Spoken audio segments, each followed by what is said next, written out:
Greetings, everyone! My name is Addervale, and welcome back to my Let's Play of Mega Man Maker.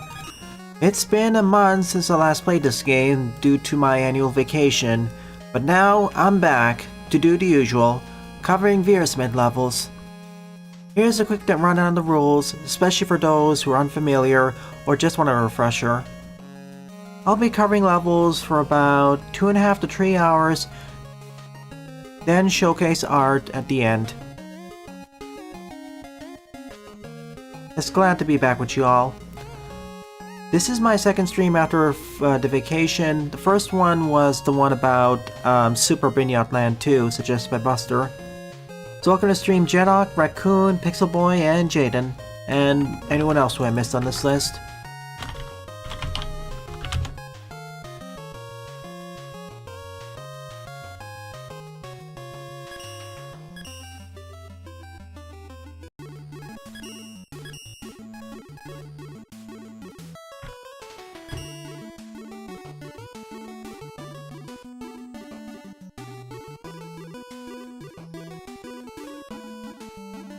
So let us begin with this stage, Chemical Freeze by Sunflower Zumaril, with 65 plays and a score of 17. Submitted on February.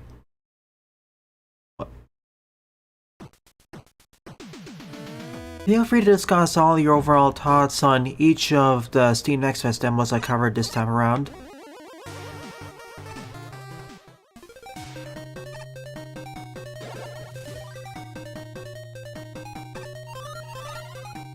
Let's start with Classic Mega Man.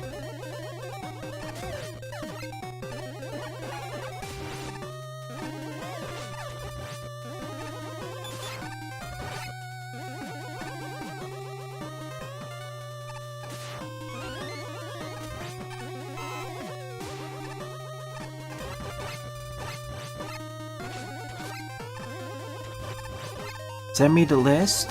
Alright. I thought you already know that. I already have a playlist consisting of 14 of the demos. We could use that.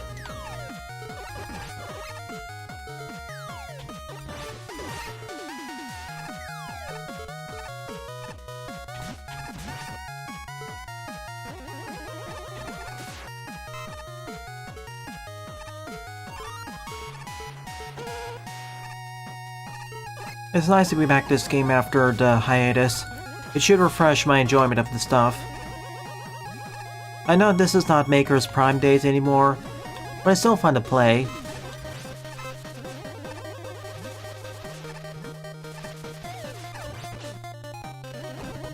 Let me get to a checkpoint or finish the stage let me finish the stage first, and then I'll send you a full list.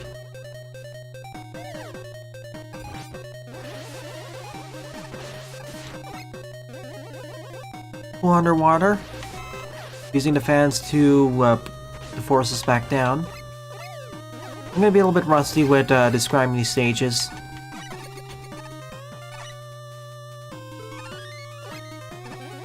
Yeah, thank goodness the actual retail price is gonna be lower. As for the games itself, I didn't have so much a problem with the price of the console, it was more the price of the games. But luckily it seems a lot of retailers are going for different pricing. Hey G-Butters! As for the Minecraft movie, I don't know what to think.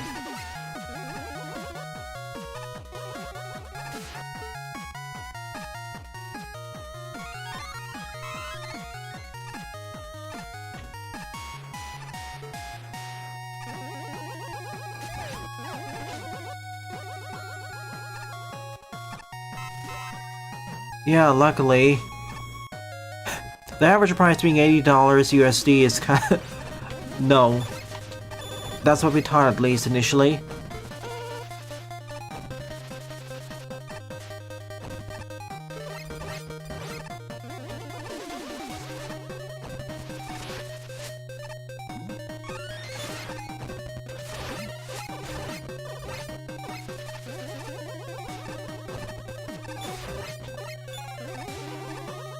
And you know the Nintendo tax. Ooh, wait.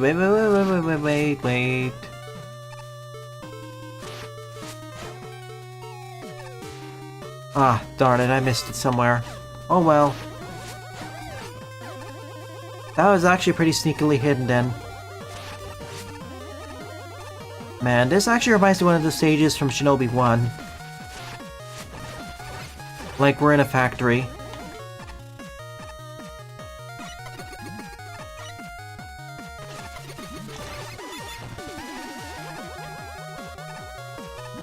Oh, there it is.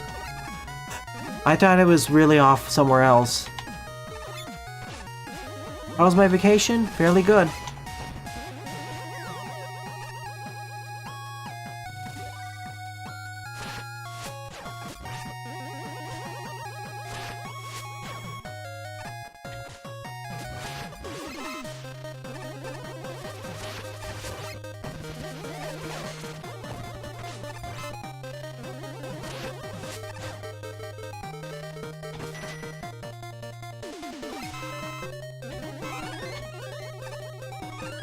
Yeah, I taught this. Be careful of the sudden fall. Boing.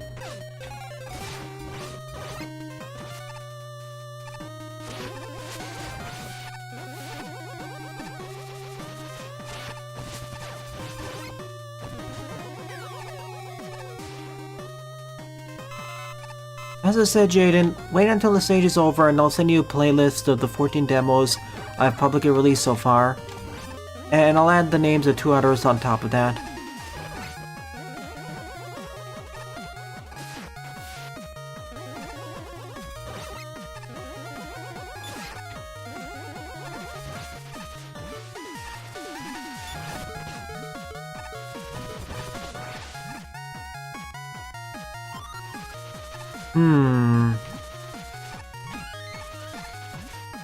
You know, not really that dangerous, actually. Without the ice cubes, though, that'd be tricky. Oh, that's a cool way to have that transition, not gonna lie.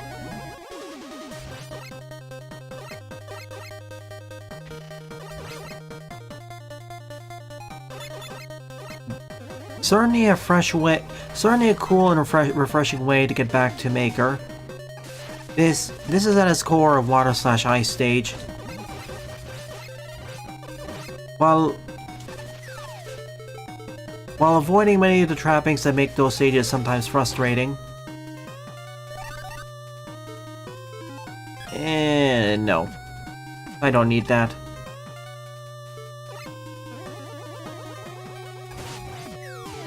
Why do you have... You don't need to wait, Jaden. We can discuss it right now.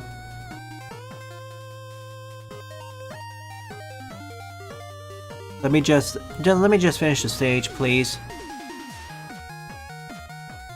Also, chat froze on the side.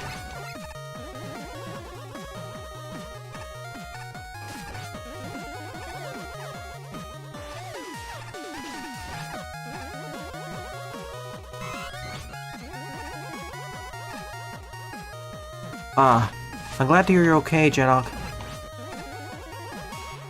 That sounded scary.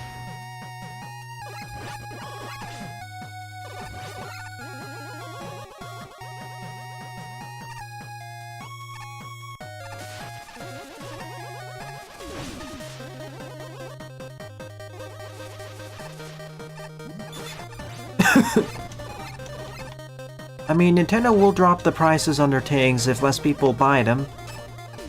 That, or they'll reduce the scope of their games. Of course, you know my thoughts on AAA development in general. Oh, this is the first Maker stream after the vacation, Wildwood, so not yet. I will do that in the near future.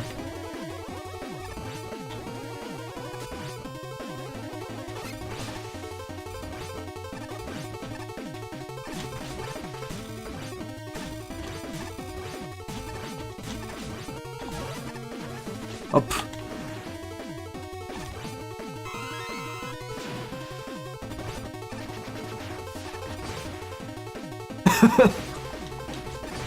Oh, poor Fridge Man. Stun lock to their demise.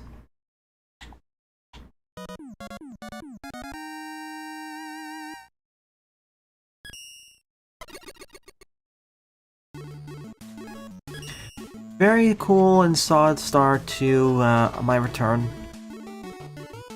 I didn't really have any major problems at this stage. Very solid level overall. I don't know if it's considered to be good, but it's like a solid almost good, at the very least. I know. I've been realizing during my reflections that I've been kind of harsh on a lot of these stages. Unnecessarily so, when many other people call the stages I consider okay to decent to be almost good, or even good, I realize I have to reevaluate some things.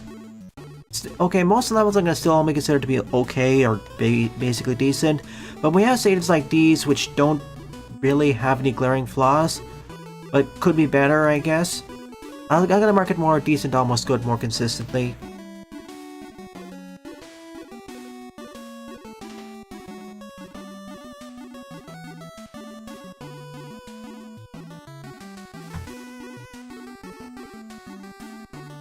And remember, Jaden, and to anyone else watching, I have public playlists that contain all the publicly edited videos of the Next Fest demos I've done.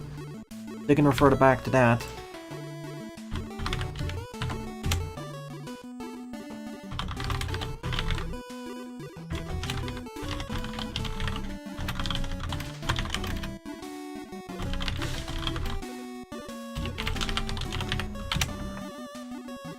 Alright, those are all the 16 games I covered during the February Next Fest.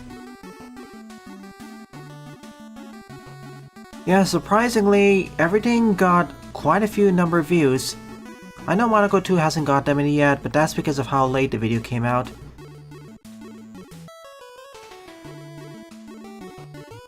Like, I'm really surprised so many people enjoyed Haste. Or, well, I shouldn't be surprised, as that was one of the top grossing demos during the Next Fest. I'm more surprised that I got so many views for Isopod. I thought that was gonna be kind of a silly, charming little collectathon, physics-based platformer, but no, it has the second most number of views.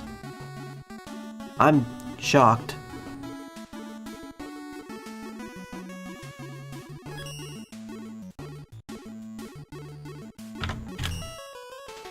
Second up is Dominoes with a Sign of Vitriol by Doriko, 52 plays and a score of 4. That's a bit of a divisive score there. True that, J Butters. Don't count it out yet. Yeah, no. I remember the stage. We'll get back to this later. If you're watching this Dorabascal / Doriko, I'm sorry, but I want to get through more levels instead of being stuck in one for half an hour like this. It's up to you, Jaden. The Steam Next Fests are more relevant to this channel anyways. We can then slide into Bonanza after that. Okay, for real this time. Second up is Base Escapes the Frozen Tundra Again, version 2 by Nuclear Stop. 22 plays and a score of 5.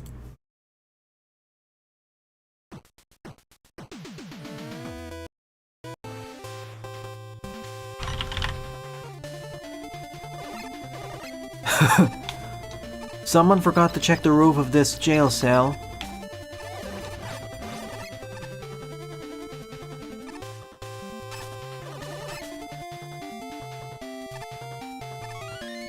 Stole the warden's spare E-tank.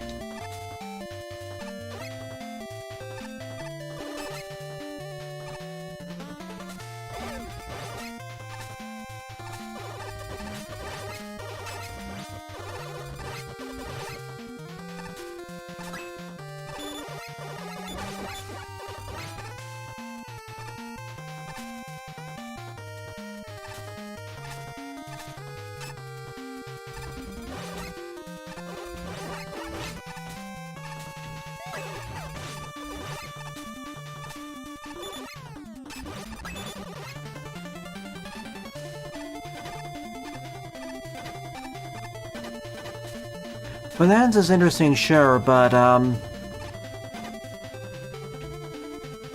well, not as many people are talking about it on this channel, and, it does look exciting, yes, but let's begin with something more relevant to the channel.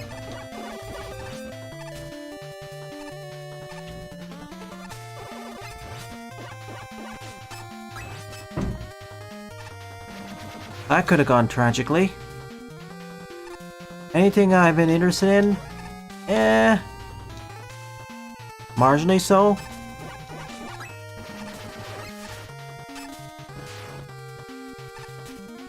I'm one of those people who smiles and waves at most of the Maker announcements. We're well past the point of major surprising updates now. Wow, I could have used that.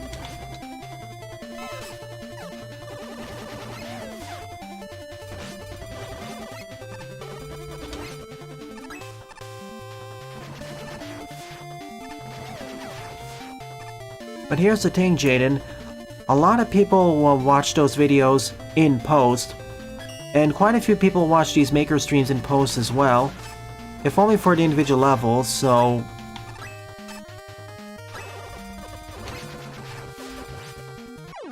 I forgot the Moliers deal 8 or 9 damage.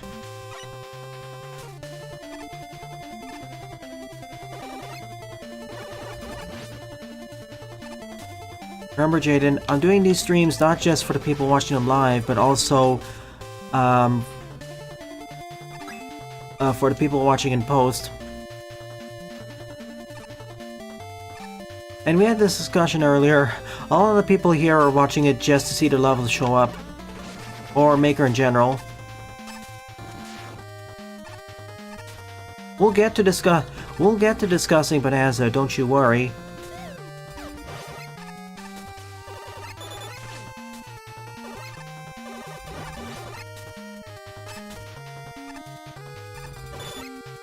I just hope for the day where we can get more active viewers who are interested not just in Maker. As fun as it is, I like to be able to play other games too.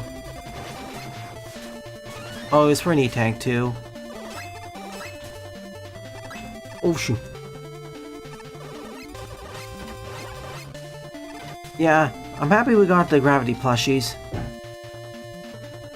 Also, it's really funny how in the announcement what happened in the end. That's a cute call.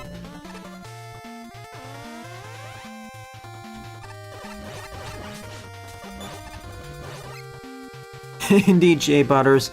Red Faction Gorilla.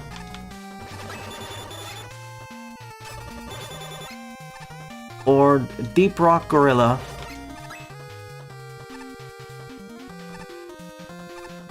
I was expecting to get a 3D Mario game. I'm happy we got something a little bit different.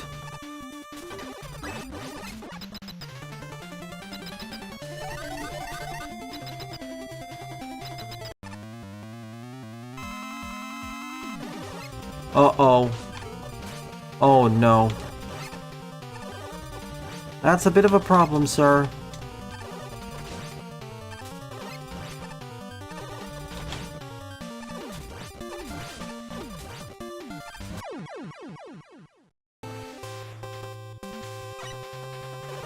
Well, I was hoping there'd be an alternate route. Ah yes, X-Corrupted. Yeah, more exciting stuff there. I've been deliberately trying to not see those things to not spoil myself. The April Fool's Axle update though, that looks quite exciting. I never played Gunvolt yet, but I'll rectify that eventually.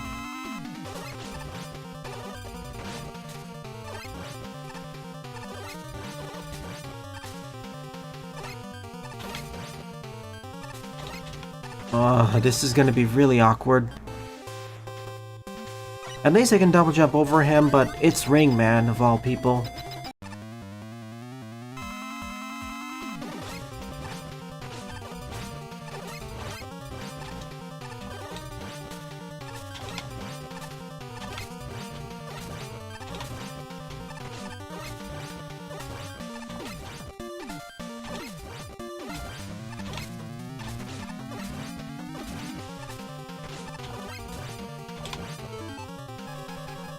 This is why it's useful to have the 2 E-tanks.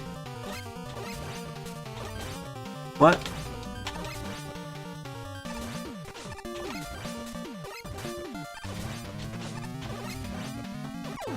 Okay. It's doable without it, but not how I designed this room.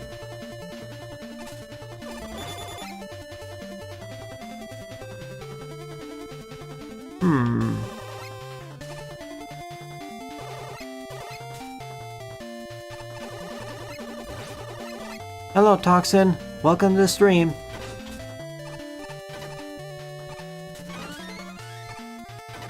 Glad you made it.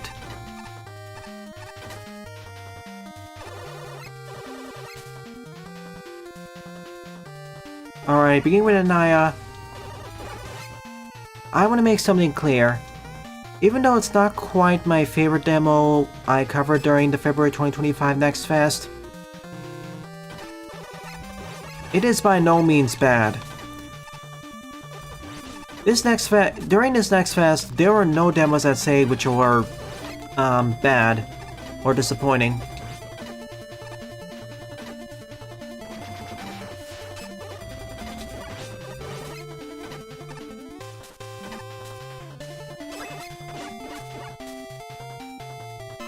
Oh my goodness.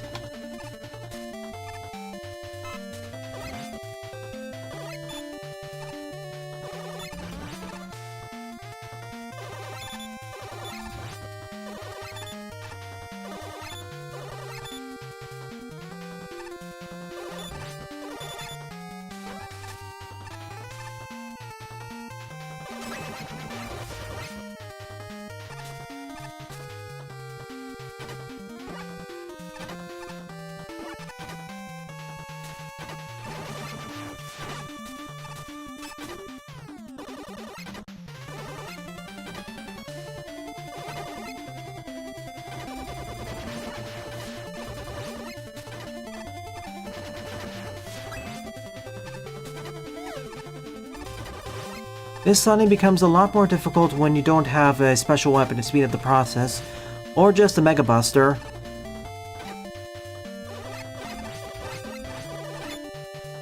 Like, if I had the Mega Buster, I could deal with these enemies so much more handily. What? I overshot. Again.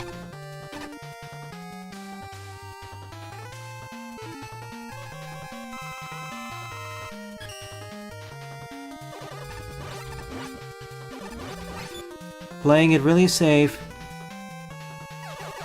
Oh, if I... Right.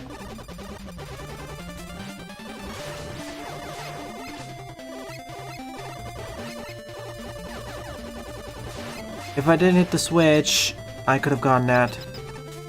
Okay, so I need to hit that E-tank. Drink it up. Dark Man. Oh. I get what you're trying to do with this stage, Nuclear, but could you have picked less, damaging bosses, please?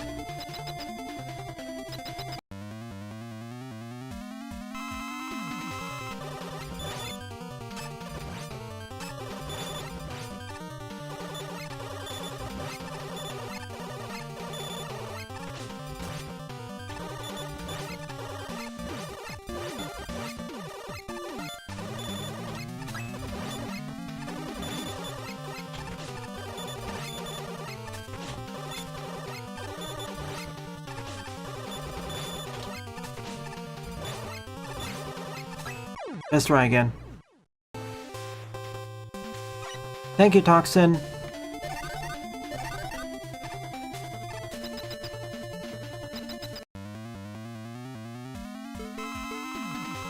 Or really, the thing that would make the stage a lot easier is if I had any special weapon, for pretty much. Well, almost any.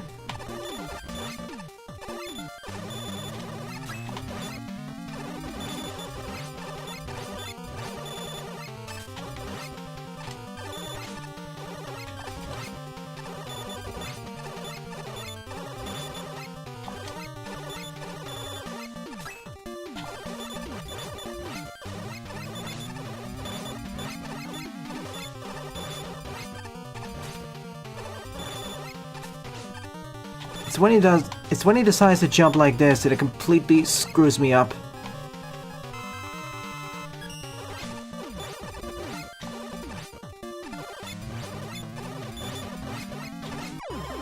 Yes, it's done.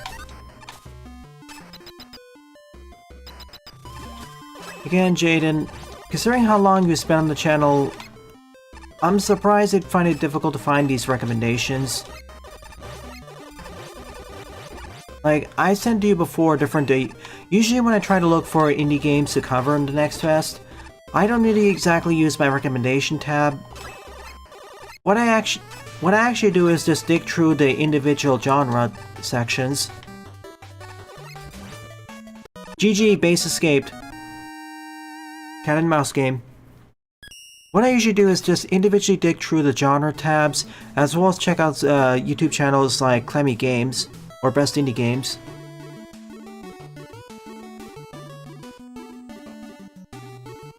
The issue with using Steam's recommender is that if you haven't already well established what games you're interested in, the recommender can end up pigeonholing you, and that was the issue with it a few years ago.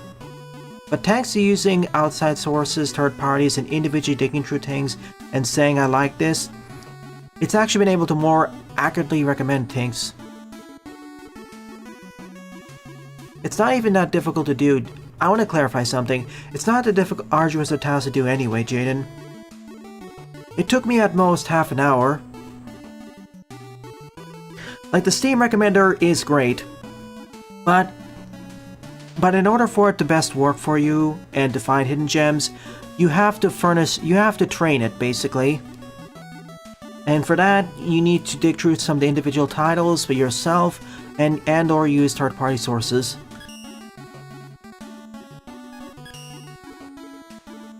Like, Ruffy especially was the most interesting one.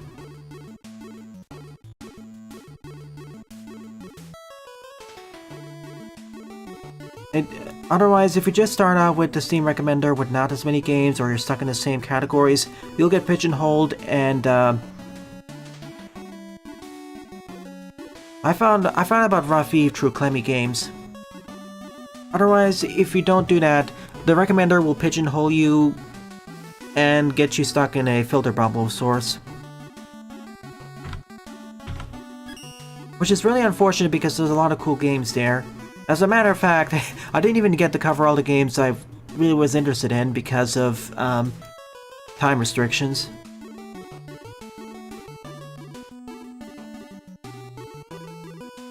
Really?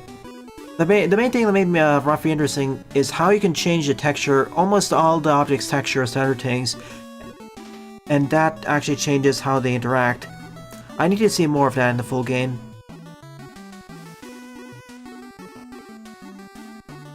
Like, that has a lot of promise. Number 3 up is Coldest Place in Ohio by Kirby Mario 3, age replay score 20. This can go in 3 ways. 1 is a purely meme-based stage, 2 is a serious stage, or 3 it's something else entirely.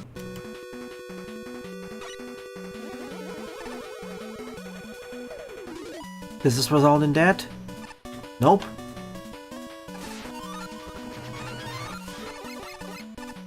Let's do the proto playthrough.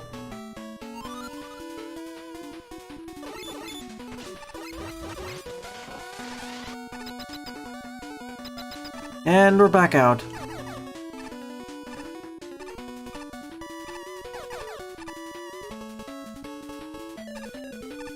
Into the King's Pyramid.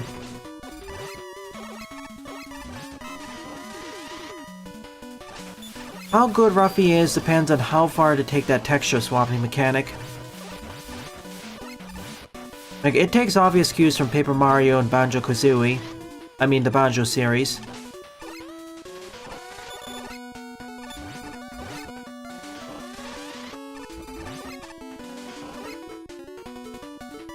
Oh, whoops. Right.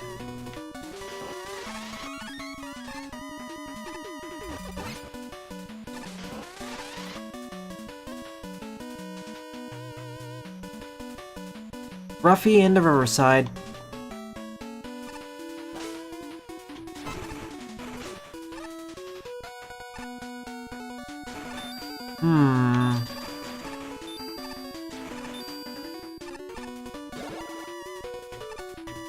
Nice.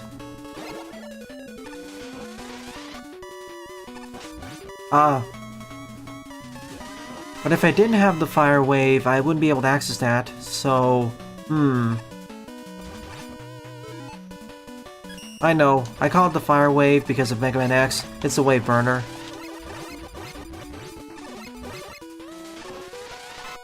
I guess this is a Metroidvania level.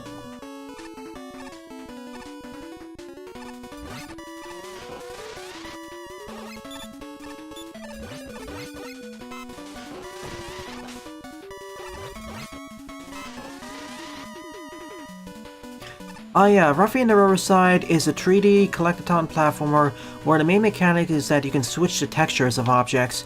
And by switching the textures, you can change how those objects work in the world. Like for example, changing the water to be frozen, or lava. Or changing blocks to be stone or icy.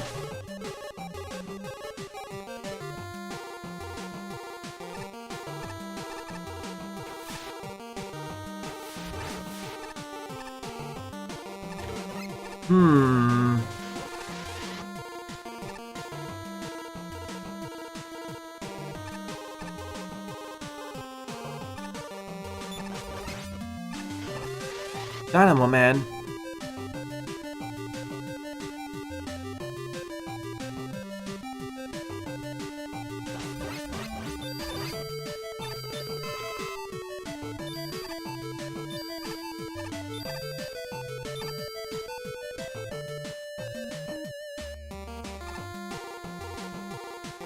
Oh yeah, the reason why I'm not releasing the videos in the same order as I streamed or recorded them is due to popularity reasons and how long some of the demos were. Like for example, the demo playthrough of Demon's Tides, raw footage wise, is almost 80 minutes long.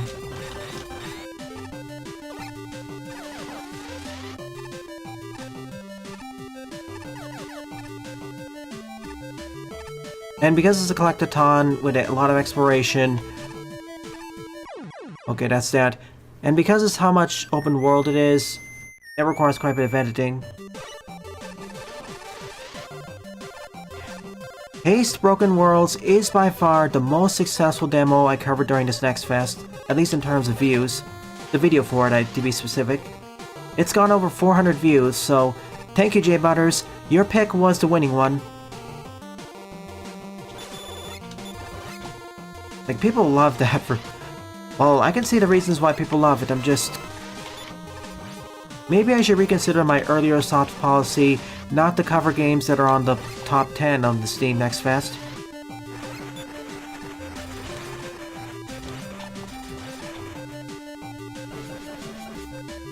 Are you sure about that, Jaden? Could it be a case where the initial ones were kind of iffy?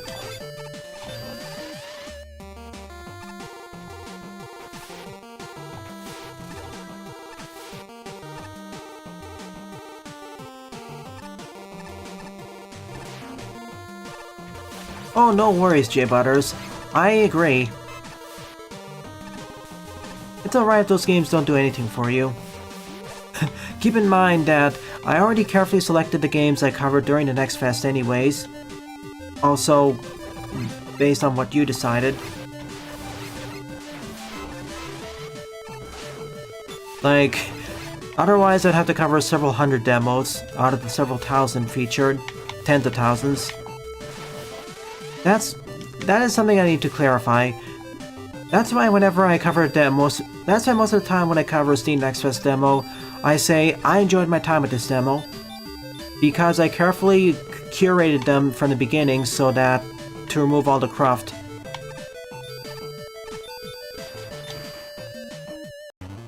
Whoa, you're tall. That is to prevent issues like bad games showing up, or bad demos. Not that has always stopped it, however.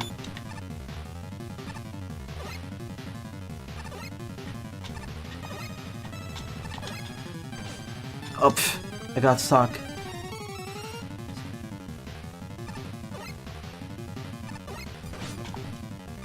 This is gonna be a little bit awkward.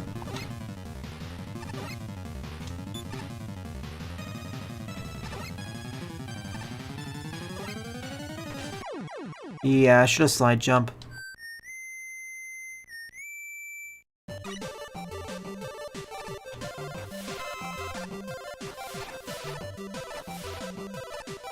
It's not even exactly a Sonic-like, but eh.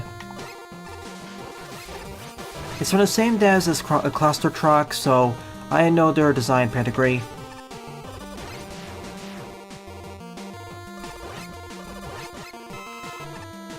Cluster Truck and Content Warning.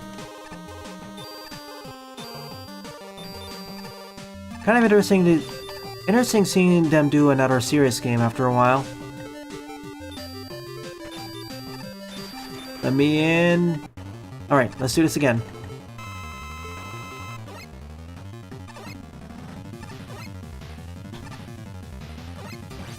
What?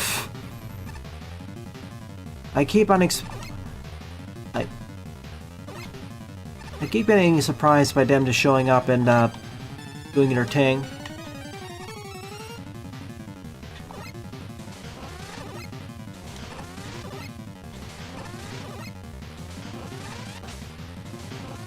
Okay.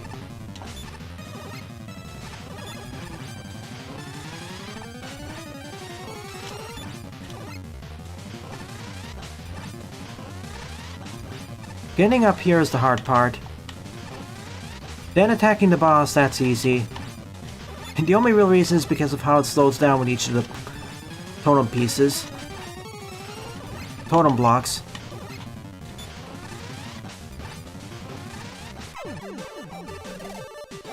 And my reward is getting to the other end.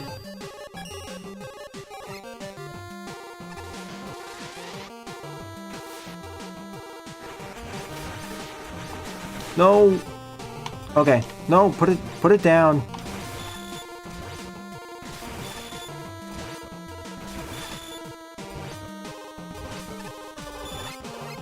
Fine.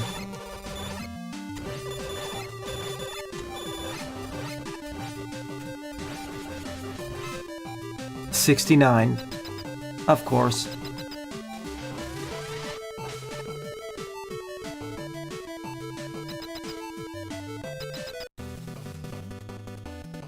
Congratulations! You get nothing!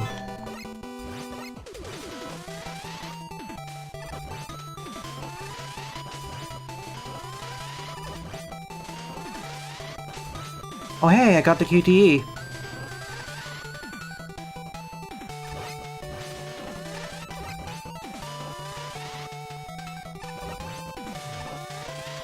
And that's entirely fair, Jer Brothers.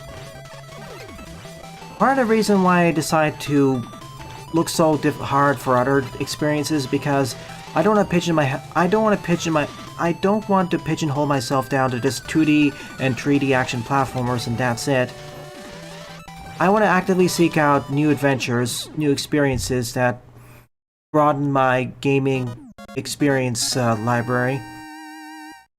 This is why I'll eventually play the Crash OG trilogy, Spyro OG trilogy, most of the well-known mascot platformers of the N64 and PS1 era. Also PS2 and GameCube, I guess.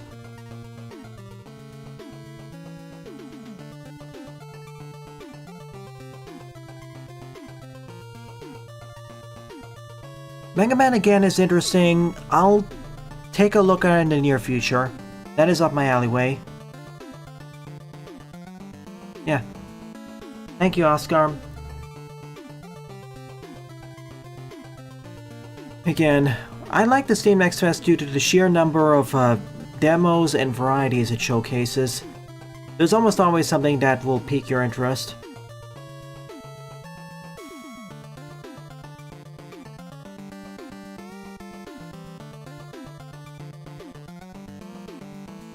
Alright, next game. We talked about Anaya, we talked about Ruffy, we kind of talked about Haste.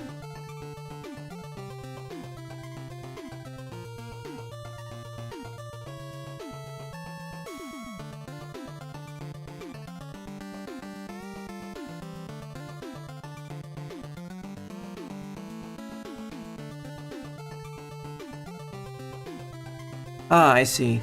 Also, the more experiences you have, the more it devalues individual ones if they don't truly shine. Alright, that was a cool stage. I'm not sure if this is exactly Metroidvania or a non-linear experience. I'll chalk it up to the first one. I'm pretty sure there's an alternate route I could have taken in order to beat the level. Thank you for sending it to me, Sylv. For a moment there I was worried this would be a meme stage, but no, this was entirely serious.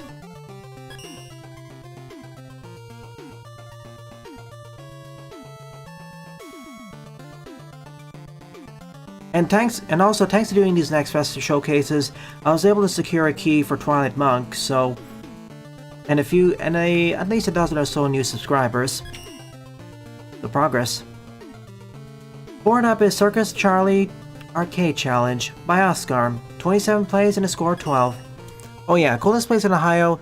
Saw the Metroidvania level. Nothing too spectacular. Kind of eh. It's okay.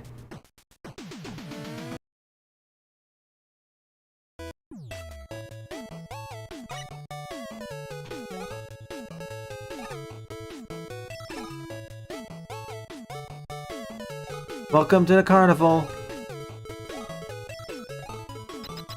Yes, Pixel Boy. Fan games should not be sold, or even have the visage of being sold anyways.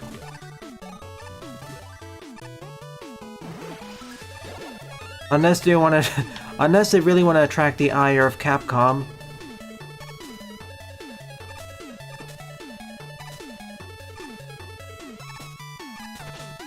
We don't want a repeat of Shanghai.exe.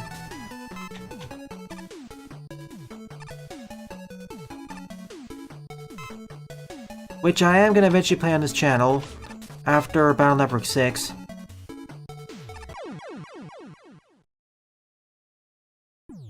Now, there's also things like donating to support fan-made projects, but that's, a very gray area.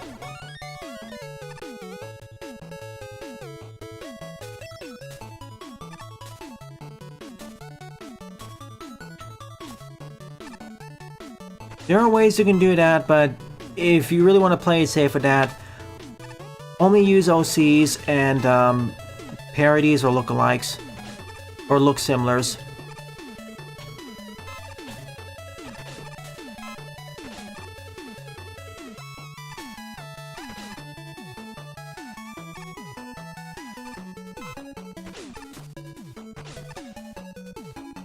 Watch base fail to jump to the hoop repeatedly.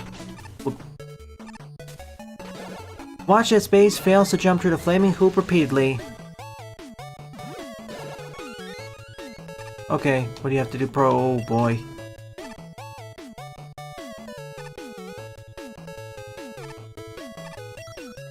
Now, watch as Blues jumps over walking bombs, and people pole jump over him.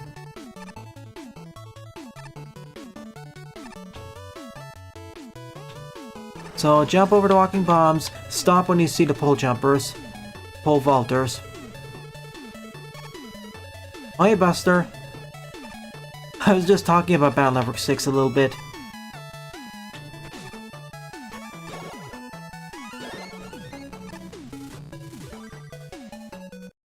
Jaden. Oh yeah, got it. Day of the Shell. Day of the Shell is interesting because it feels like a nice beginner's introduction to tactical RPGs. Maybe not Oops, I'm dead. It's a nice beginner's introduction to a tactical turn-based game, simplifying a lot of the mechanics so that it's less overwhelming. Oh, right into the spikes.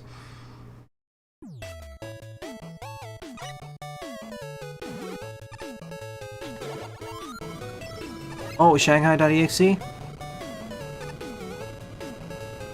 Let's hope by the time I eventually cover it, it doesn't get DMCA'd again.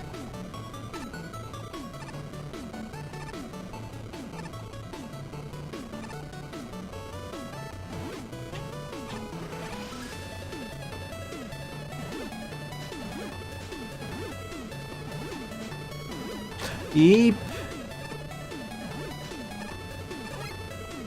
That was the easiest so far.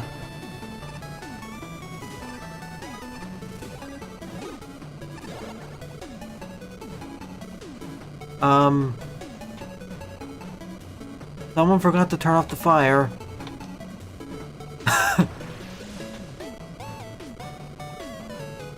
Okay, those spikes can't actually reach me or hurt me. It's just conditioning me to fear them, that's all.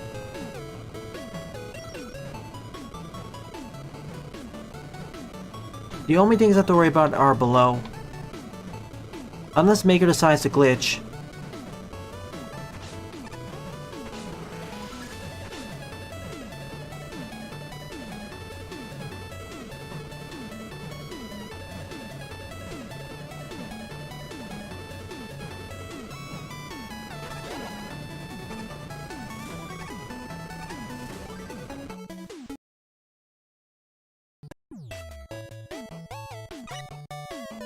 I mean, most Battle Network games are pretty straightforward. Although, I would say that the first two chips you get in 6 are kind of, maybe a little bit overtuned. Me neither. When I first played the game, Jaden, I didn't even know the first game existed. It took over 20 years to get it took over 20 or 25 years to get a sequel. Watch as the flying roll swings from these poles and fails horribly. I will say this, looking at reviews after that and some gameplay footage, it's not actually a Metroidvania.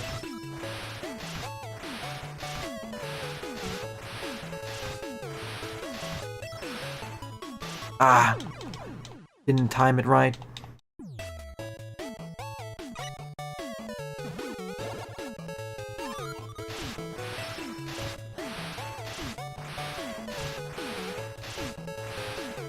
If you're wondering why I positioned Shanghai.exe after Battle Network 6, there is a very specific reason, but I won't go into that due to spoilers.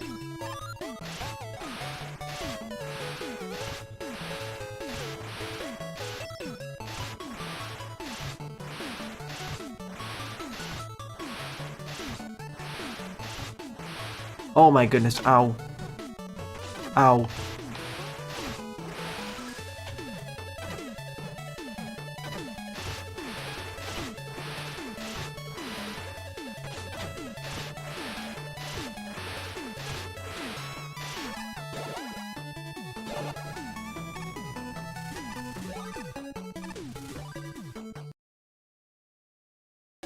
Oh yeah, Toxin, thank you for the reminder. Putting in the queue right now. I overlooked it due to discussion. Thank you for catching me on that. It's in right now. Yeah, Jaden. Alright, this time we're jumping over these obstacles over water. Like most of Oscar's levels, which are minigame arcade focused, they're very hit or miss. Mostly miss for me. When he has stuff like the Arkanoid clones though, they're cool, but when he has stuff like this, it just doesn't really tickle my fancy. These feel like there'd be sub-game minigame rooms.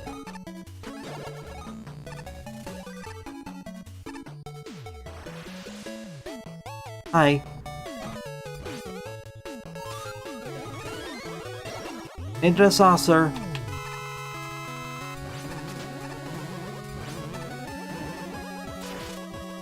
Oh hey, Fire Sawdust. Welcome.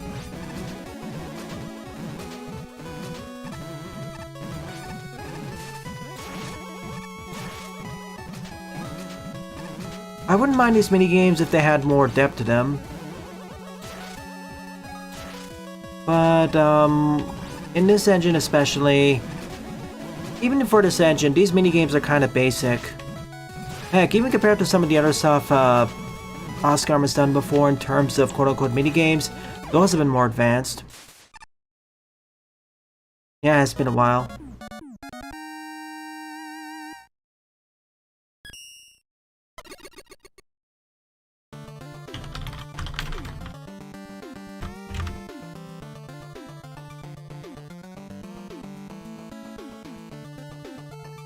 Yeah, calling it mixed does seem to fit. I wasn't gonna mention that until you checked it.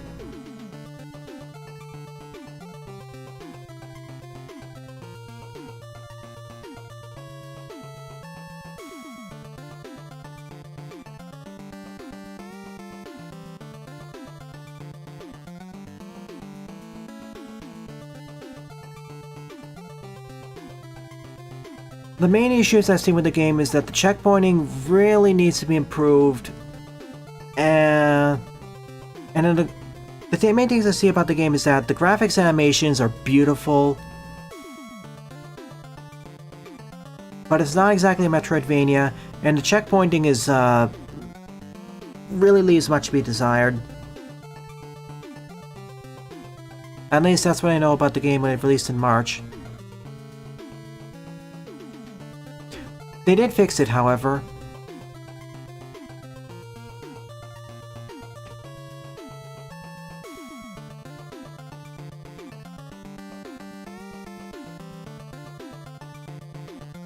They did improve some things in late March, mid to late March, so if I ever get to it, we'll see if it improved. How and if it improved. Yeah, J Butters. These feel like just basic minigames that overstay their welcome.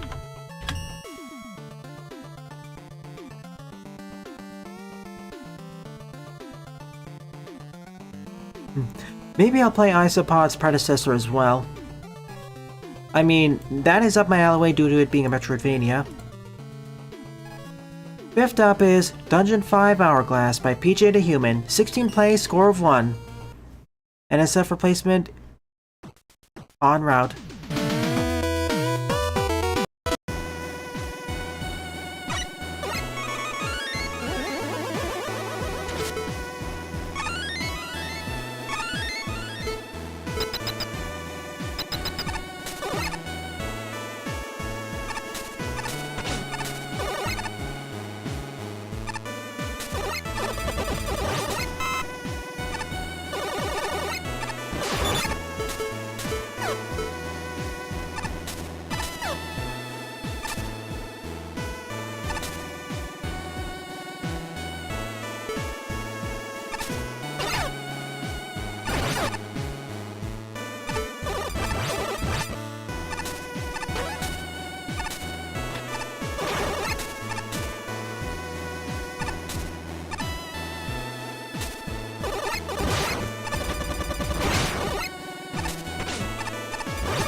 Alright, songs repeating.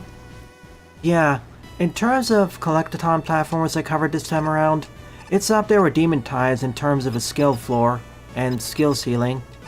Okay, skill floor wise it's more difficult than Demon Tides, but skill ceiling wise it's up there for all the crazy things you can do. Like if I was really good at the game, I could have been done with it in half the time. Like if we're gonna discuss Sonic likes, that'd be the closest one. Or second closest.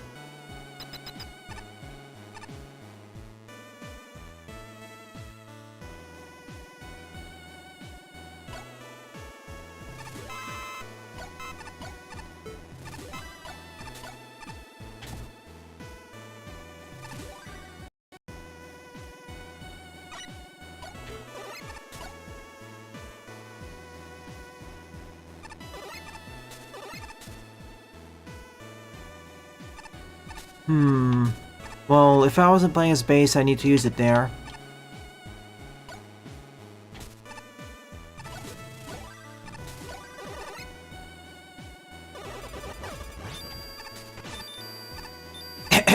Puts on nerd glasses.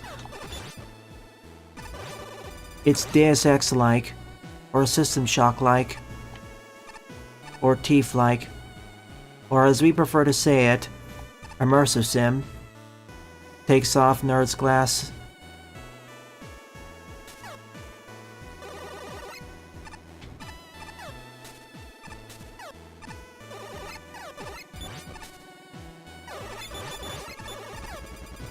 But yeah, I covered that Immersive Sim just because of how goofy it is and how it bucks the trend.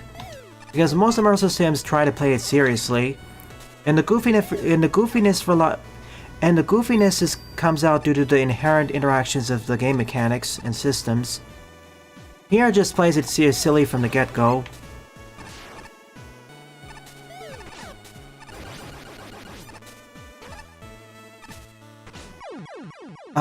What? Word of advice, if you're gonna have death pits like this, please have it fade to black. This is a Zelda dungeon-like stage, so, that looks like a path forward.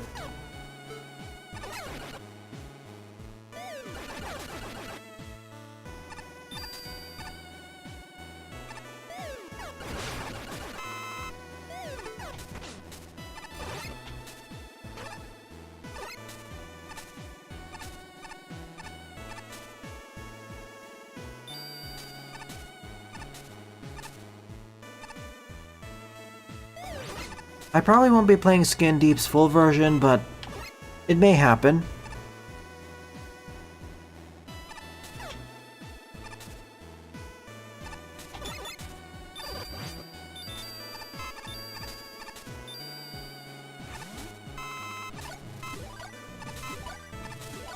Alright, on to the co-op titles. Whoa.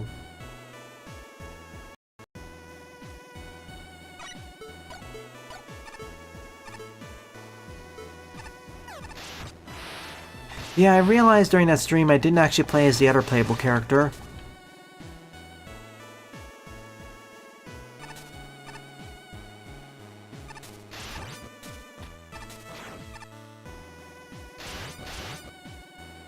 Also, that game needs some difficulty balancing. Oh my goodness.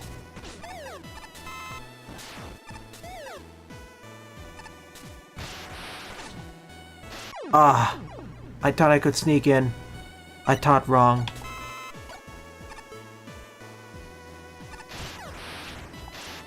What? Screen generator? Yeah, probably work best that way.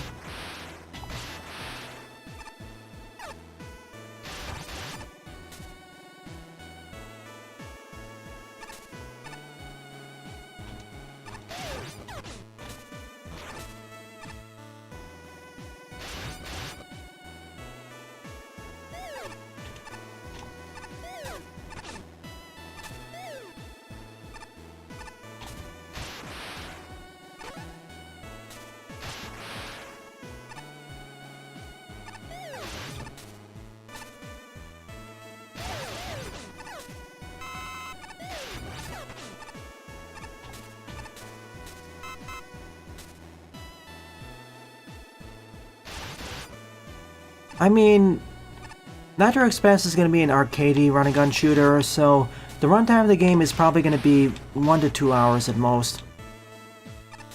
It's mainly built for score attacks and replay value, which is entirely okay in my book. Not every game has to last for long hours.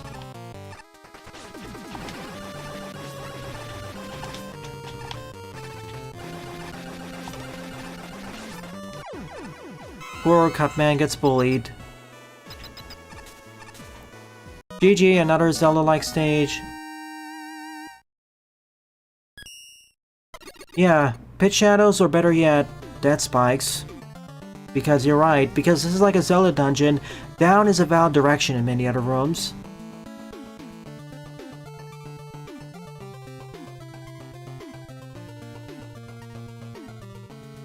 A main course, you say? That was actually more of a side dish, actually, thrown in because I wanted to cover at least one Souls-like this time around. And that actually required two different recording sessions to beat the game. Oh my goodness, the final boss of the demo took over half an hour to beat.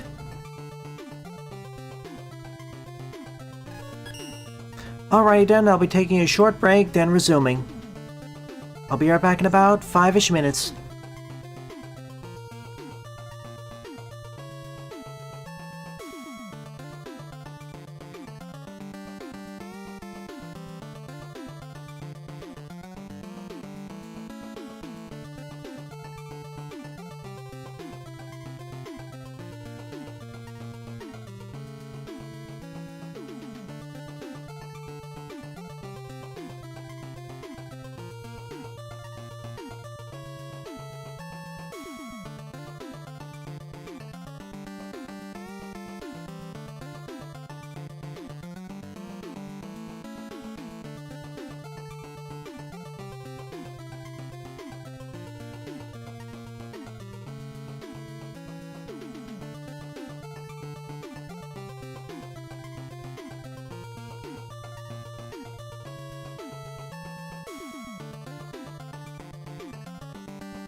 And I have returned. Let's sort this by most popular, and let's go. Sixth up is Base Bandicoot by Lunar Chris with 114 plays and a score of 53. Nice, another well-regarded level. Let's see how well it'll stack up. How far along have you watched the playthrough, Jaden?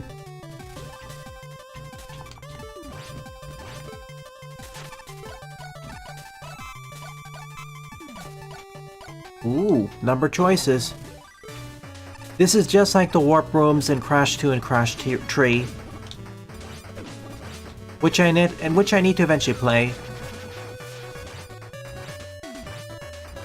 Can you at least tell me how many chapters far you are into the playthrough?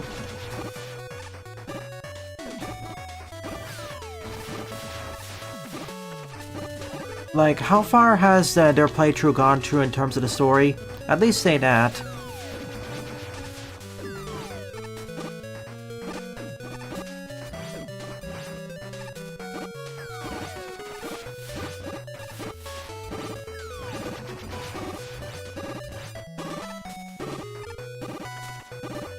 Chapter 12, got it.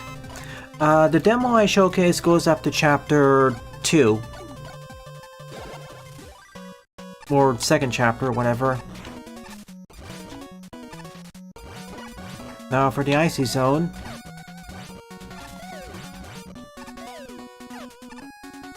Yeah, that game is actually pretty hefty in terms of how long it is. But I expected that from Neopal.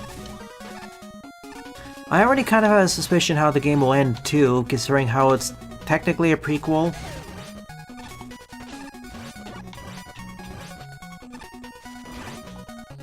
Oh, chapter-wise. Okay. Okay, 3 or 4, that means they went right after the demo. It also makes sense why Top Spin is the weapon, because Crash Spin. Next up, Underground.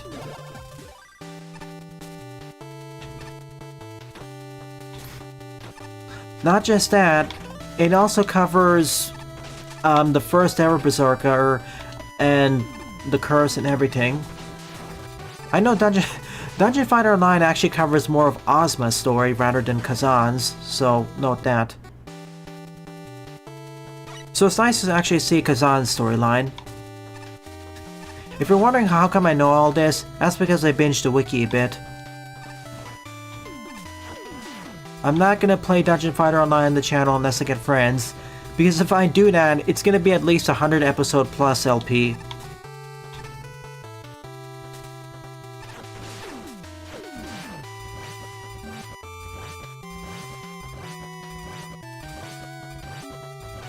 And there's already a game out there that fulfills your desire. That's Dungeon Fighter Online. Or whatever the Dungeon Fighter Gacha game is coming out.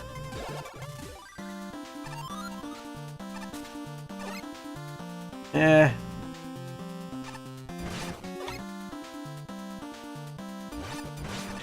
would like more people than just you. Ah, of course the globs disappear.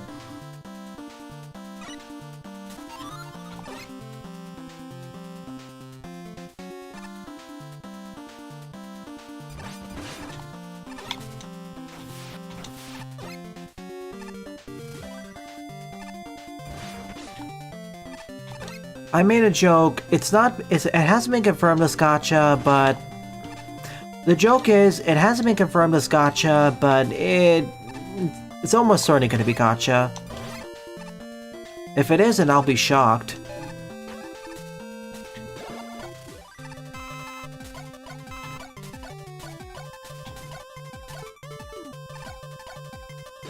Now, if it's like Grand Blue Fantasy Relink, I'd be the happiest. I mean, Neopal has already clearly showed they have the capabilities of making a solid game.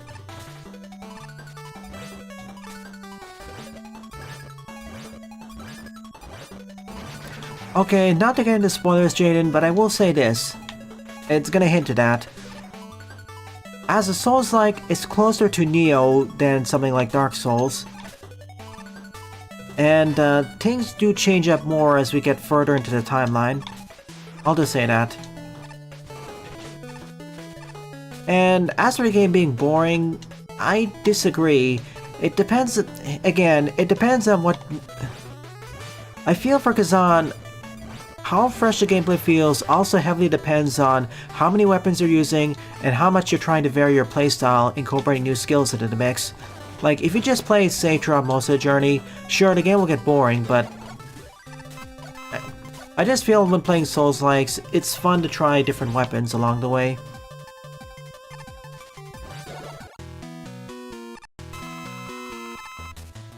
DNF Duel was not gacha. The thing that killed it was a lack of support. Shame, really. Alright, whoever you are. I'm not sure which Bandicoot game this is based off of, Fire. It's probably based off of 2, 3, and 4.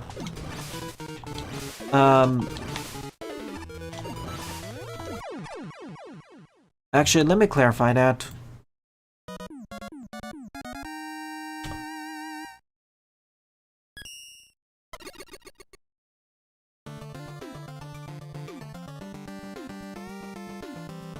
Cool level, but eh.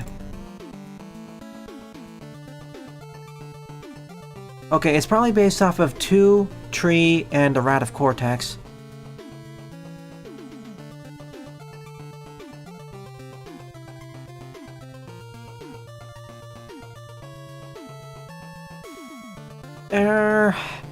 It's not a bad stage, but it didn't do quite much for me, I'm afraid. I still like this a lot more than Oscar's level for sure, but each of the mini stages didn't really tickle my fancy. It's a quote-unquote dare level. It just exists.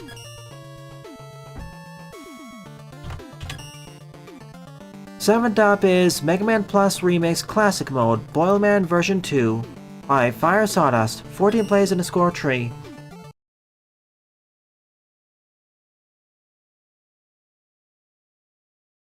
Let's wait for the Axel mod, then we can all play as X-Zero and Axel for maximum peak.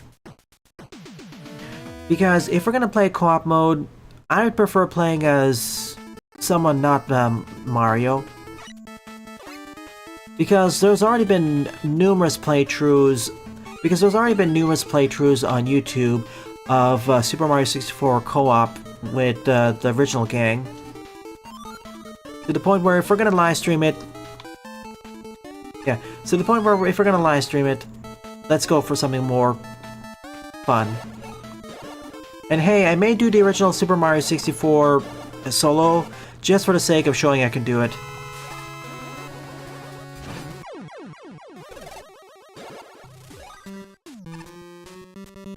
Oh no, everything's on fire.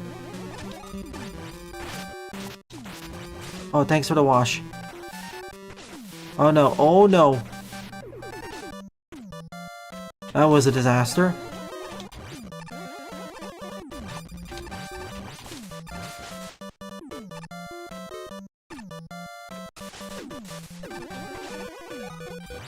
Off to a great start already.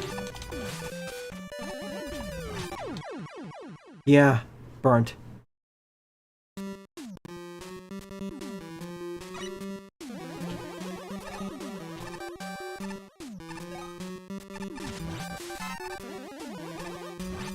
The Monaco series is already kind of somewhere between serious and goofy. Isle Reveries is more on the puzzle end of Zelda games. I've looked at the Blue Sky page for the in development progress, and oh my goodness, the puzzles get a lot more complicated. Like, imagine Oracle of Ages, but even more focused on the puzzles. Of course, the Phoenix Twins would be here.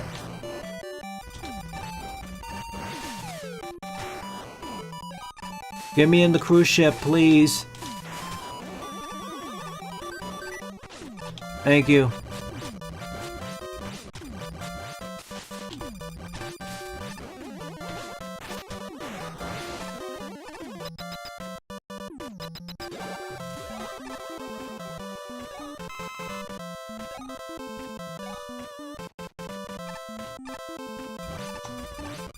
I mean, we can play in the normal Mario 64 mode, but with different levels.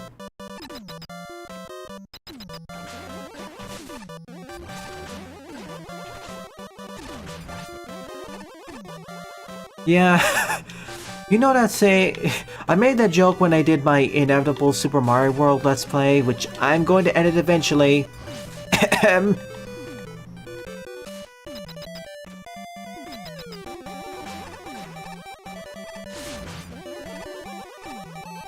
Like, it's almost inevitable as a YouTube Let's Player, it's inevitable to play a bunch of, mandatory games on the channel. Like, let me phrase this. As a YouTube Let's Player, there's a pretty much guaranteed set of games I need to play through if I'm gonna become like most of the other ones. Those games would be Super Mario World, Super Mario 64, Mega Man 2,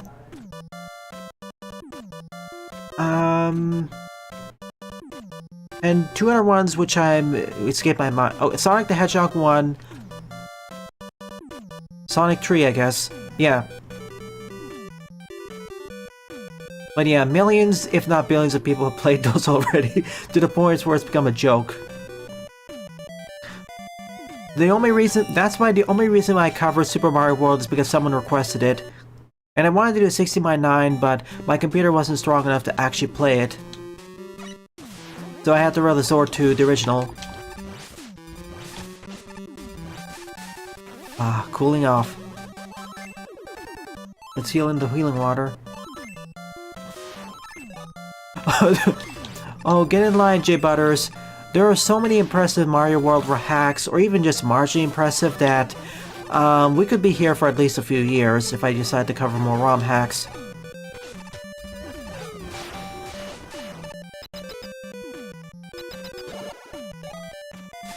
You know, I was about to... You're facing the wrong direction, Birdie.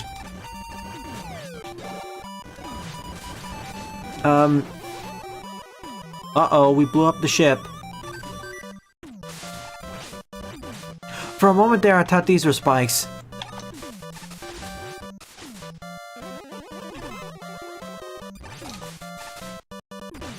I thought you were gonna say Sakari's Adventure 2.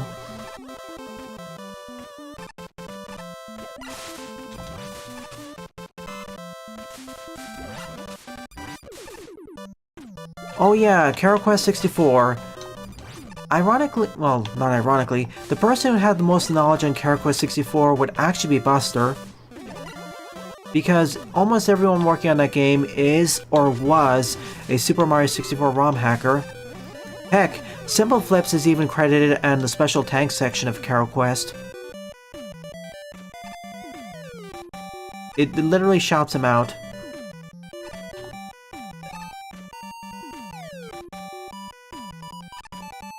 Okay, this is certainly different. Going from a hot to a burning day, and now we're in the cave systems. Little steam vents at the bottom of the ocean. So this stage is going in a different direction than expected, and I appreciate it. Huh. Have you heard of Super Mario 64 Star Adventure? Or Star Revenge? Yeah, they look like drills or spikes.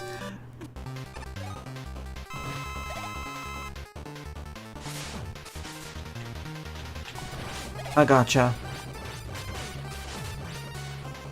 But yeah, thanks to Simple Flips and DGR, as well as the much more well-documented over time frameworks for Super Mario 64, especially helped by the decomp, we have so many other cool ROM hacks coming out. Not even just traditional ROM hacks, but things that decide to go in crazier directions. Now we're in a facility.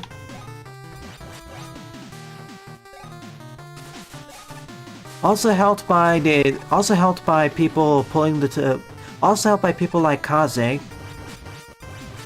and Manuar for all the amazing, creative, and crazy thing that's done for pushing 64 ROM hacking forwards. I didn't even play 64 that much. Well, I last played it over 10 years ago. But even I know about all the amazing stuff they're just pulling out.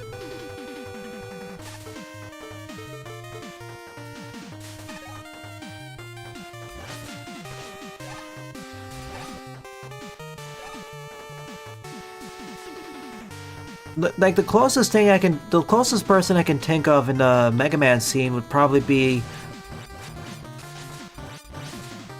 Hang on a sec.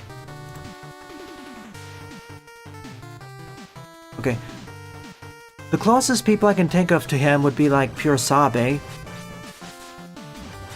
And the person who created Rockman CX.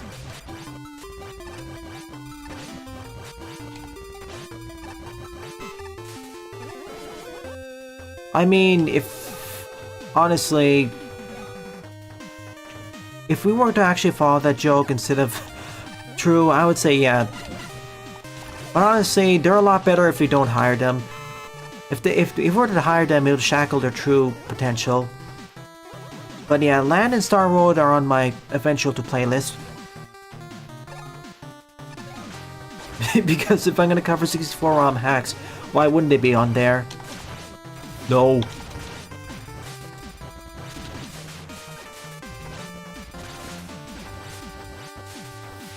Oh, you're asking about games I may have been missing?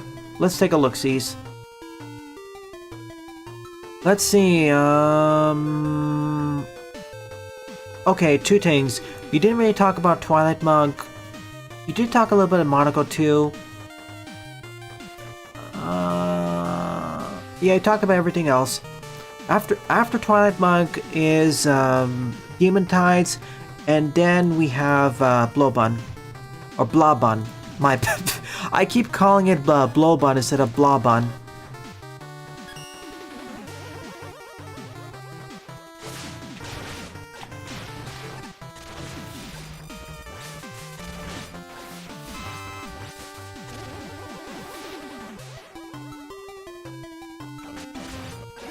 Oh, I thought that was a joke when you were typing in the real thing. I'm gonna start streaming that game next week, probably.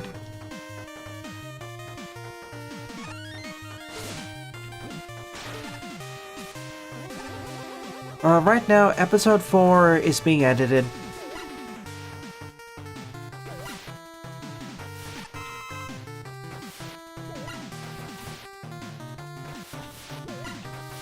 Get me down.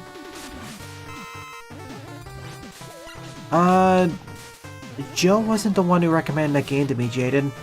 You're misremembering. That was Doric.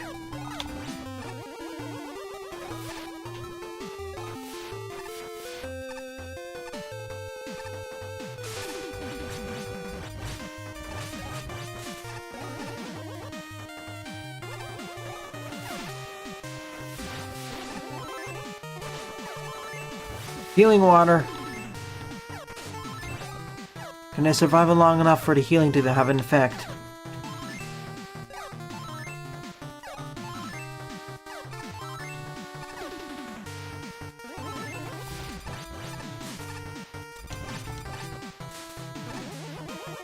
Oh shoot, that could have been bad. I actually played Doric's game back during the last Sage. That was cool too. Ah, refreshing. It kind of felt like I traveled between 3 stages in this stage, so yeah, but at the same time it didn't feel like it took too long. Ignore the timer on the top right.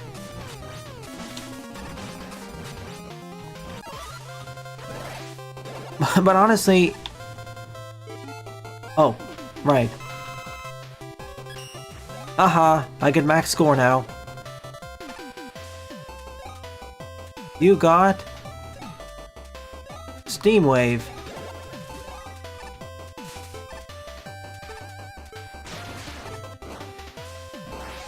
Also great for sales.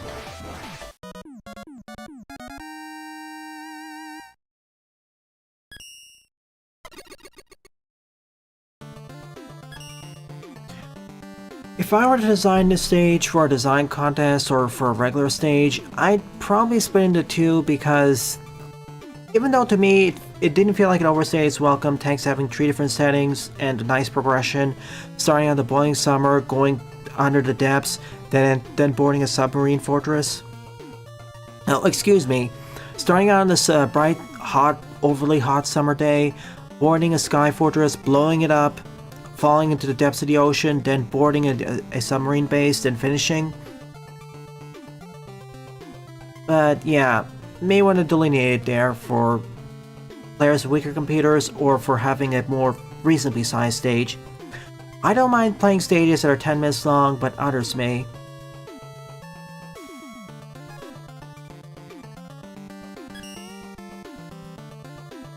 Regardless though, this is by far my favorite level of the episode. Good job, Fire Sawdust. Well, this is tied with Sunflower Azumarill's level. Start from somewhere, Jaden. Who would I be picking as a friend? I know it's kind of a boring option, but I'll say this. The blocks.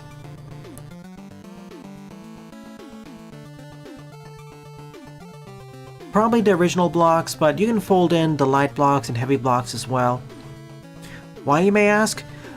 Even though the blocks are, at their core, a simple, straightforward concept, the fact that they have so many different interesting interactions and avenues for combining with other things means that you have so much flexibility when building stuff out of them. Like, they play well with many other gimmicks in this game. And that's what makes them so versatile. I know it's kind of a boring answer, and it's not like as... like saying, for example, oh, I like the magnet ceilings, or whatever. Or, the switch blocks. But they're just so dependable. They have a kind of... they have a very... I think the best way of saying is, they have a very kind of a boring personality, but they play so well off of everyone else. Most of everyone else.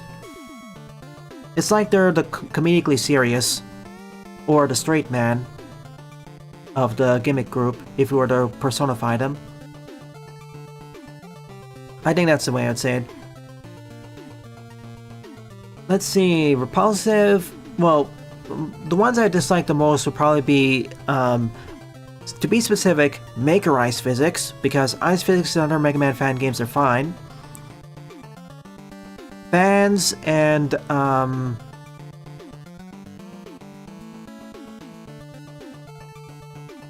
I guess the wind? No, magnets. And by extension, magflies.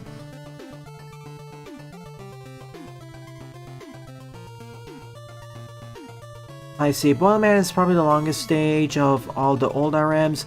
Color Woman, the next stage will be shorter. You're welcome, Fire Sawdust. I don't know if I consider your stage to be a good stage, but it certainly kept itself refreshing enough. It's just that I'd probably split it off into part 1 and part 2. Remember, sometimes less is more.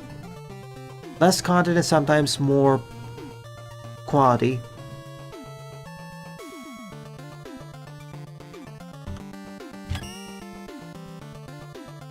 That being said, I wouldn't... This is one of those cases where none of the stage in the individual basis is bad. Alright, 8 up is Mega Man Animal Rage 2, Wily Safari Fortress 6, Finale, Bad Ending, Ballet Patio, 50 plays, score 21. Let's go to it.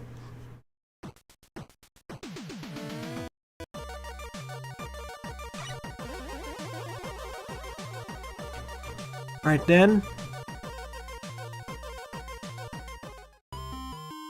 Alright, let's see how long this will take. 1 hour and 32 minutes on the clock.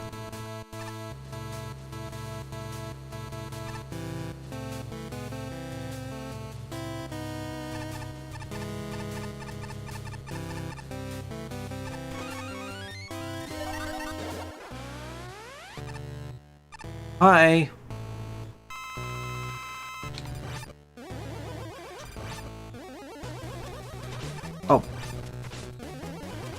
Thank you for making my life a little bit easier.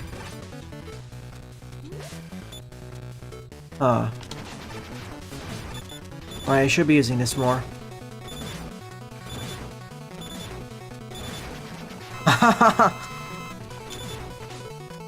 Oh no.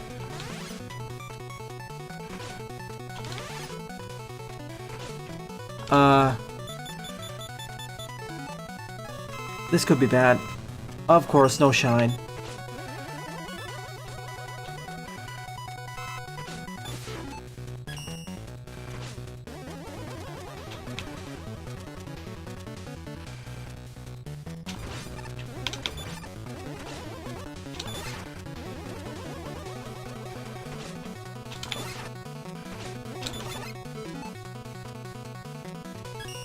Let's do this again.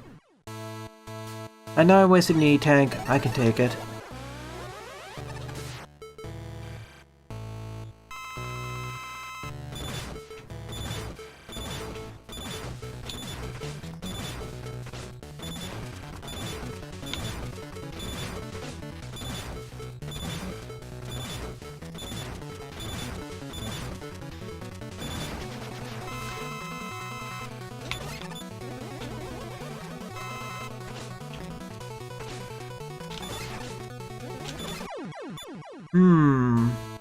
Okay, charge shot's not the best.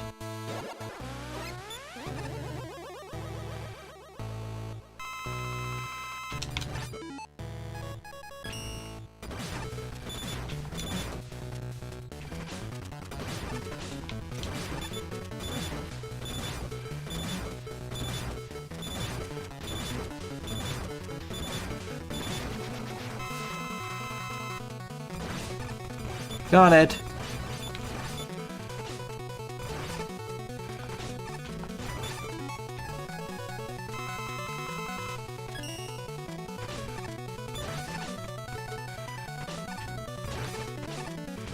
Oh, I pressed it too quickly.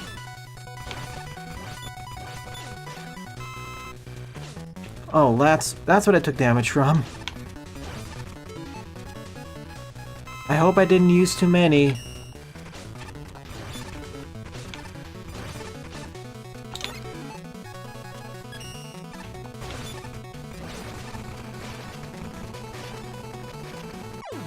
Okay.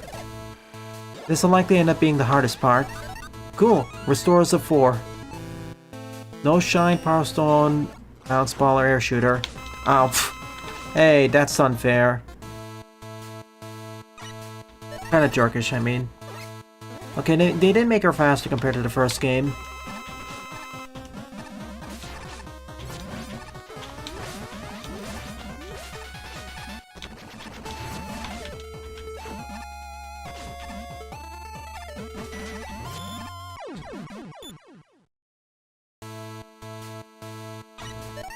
The gories aren't really the scary part, to be honest.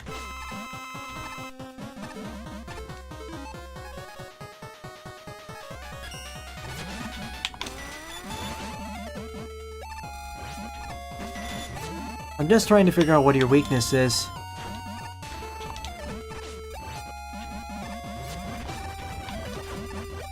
If there's no weakness, I'll rely on charge shots.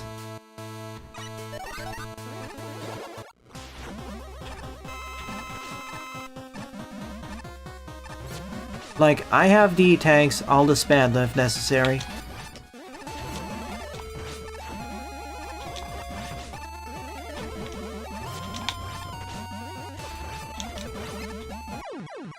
Of course, well, I decided to just teleport right onto the same spot.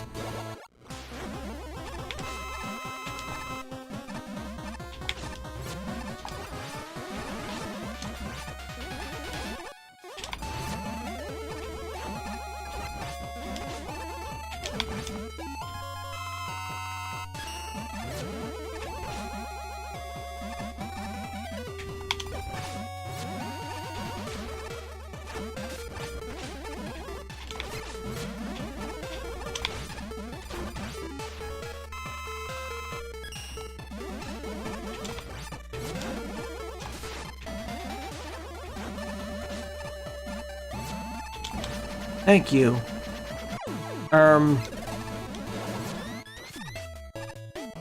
GG, bad ending.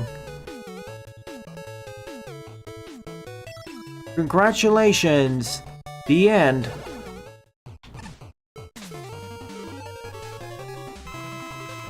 Or is it?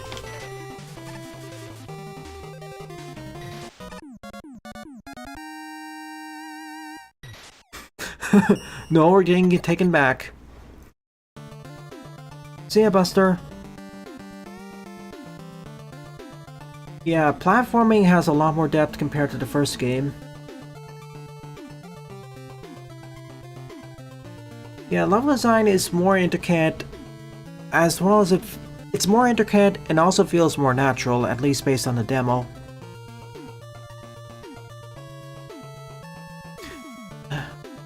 The first area wasn't that obviously great at showcasing high-level gameplay. Like, if you were very good at the game, sure, you could pull off a lot of funky tricks with the first world, but if you're just a regular player who isn't going for expert play, it's difficult to see how you can optimize some of those areas more. But with two aka Tides, it's a lot more obvious from the perspective of a non-expert player how expert play is going to look.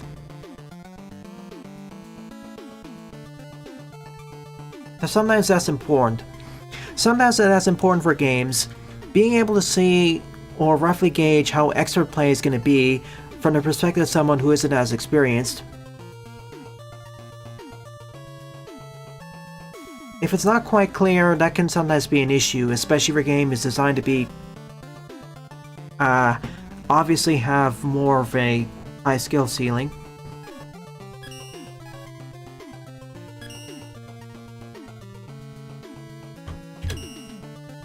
Alright, ninth up is Copycat Flash by Jedi74. 30 play, score 5.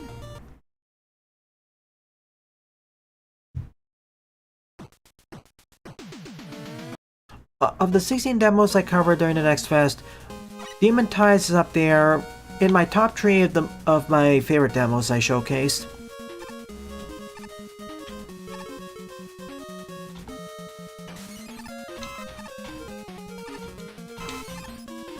I see.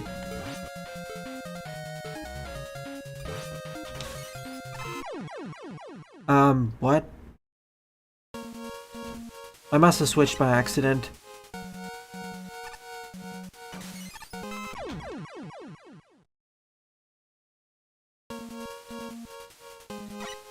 Let me test something.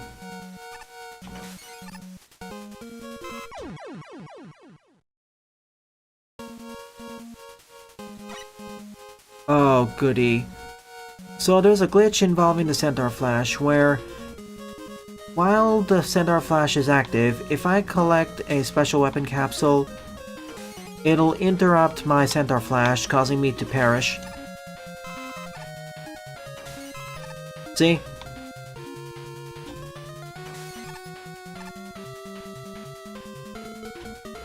It stays active until I collect the weapon capsule, in which case it immediately stops the Centaur Flash's iframes. That is annoying.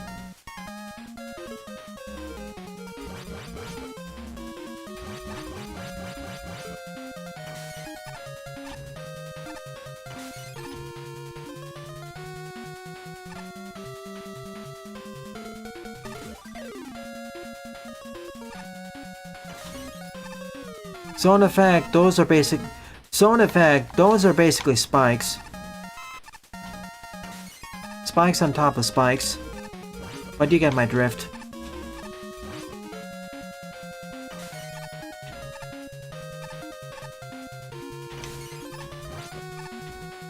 Oh shoot, I should have just stayed there.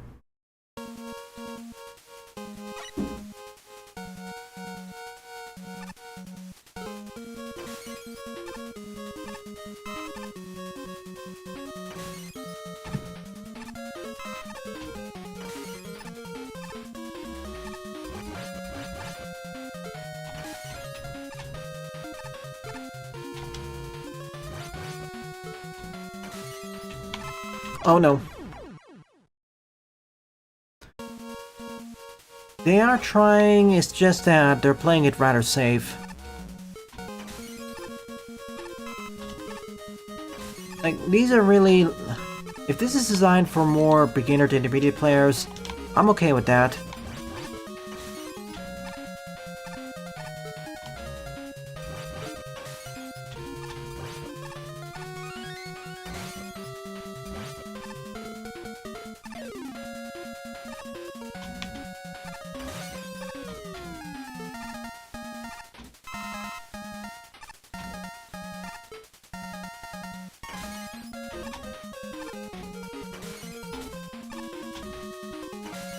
And with base in hand, I now have a double jump to save myself. For the moment I had base. What are you saying, Jethawk? You forgot to talk about Blob on Jaden.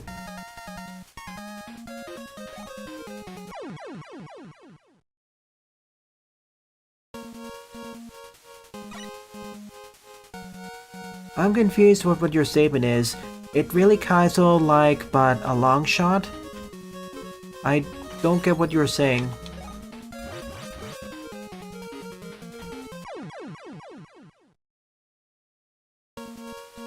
Like, this is not Kaizo at all. If this is Kaizo, then most of the stages I played in this episode would be Kaizo-like.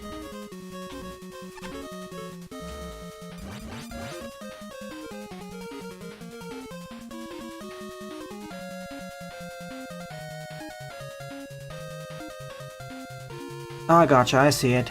I thought you were I thought it was just a lead into what you talk about later.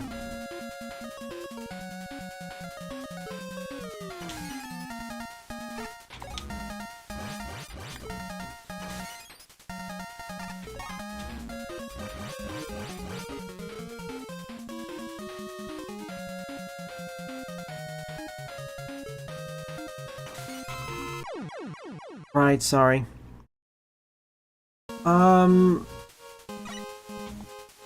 Stay...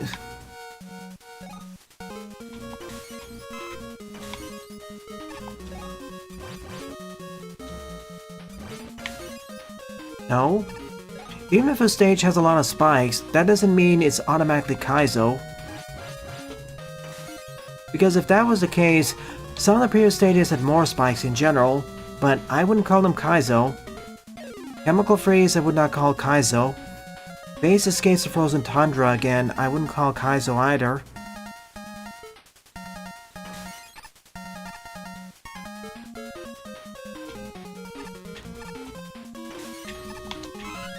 Phew.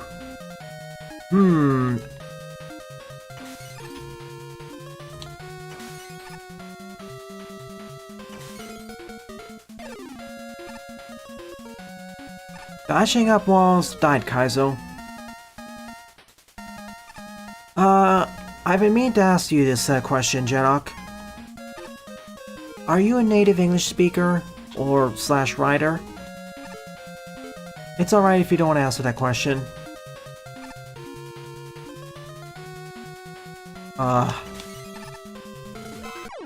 I see.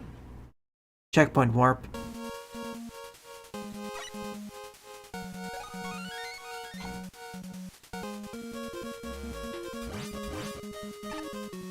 Gotcha.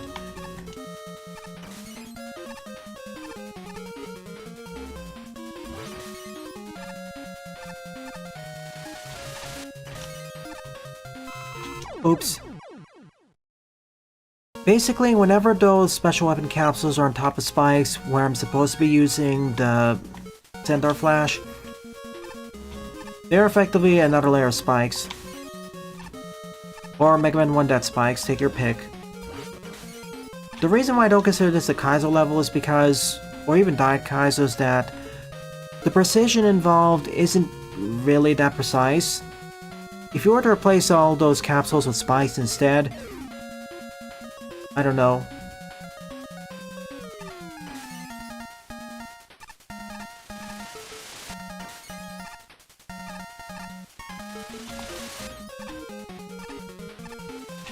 Oops, didn't mash the button.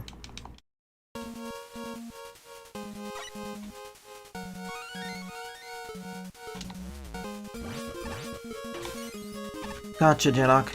I've been meaning to ask because sometimes I get confused with how you word some things.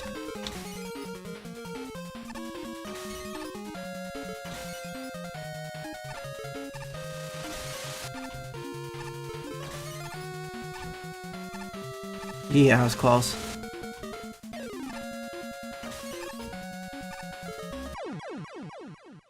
Of course.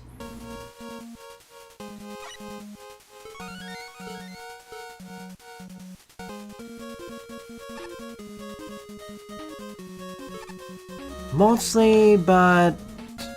The main difference is that, okay, if you want to replicate the behavior, replace the special weapon capsules on top of the spikes with life setters set to 0. That way you can replicate the entire behavior and the stage would pretty much play the same.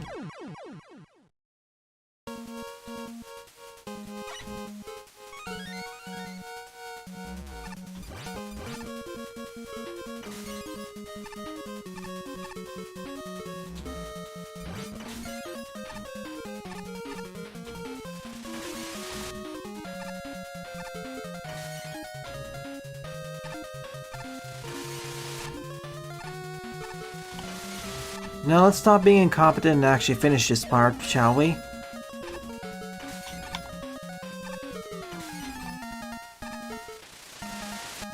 And grab the D-tank.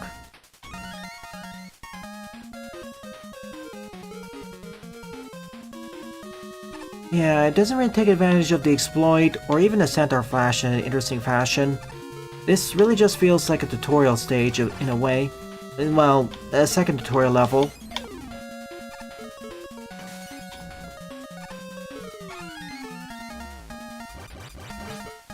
I like how base has a different color scheme for the vision.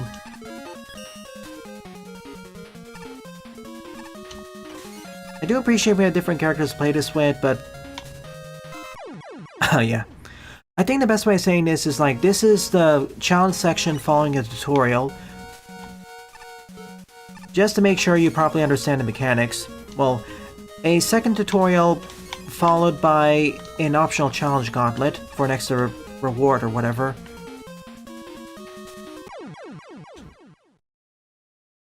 And to be fair, I think this could go on for half as long and we still get the same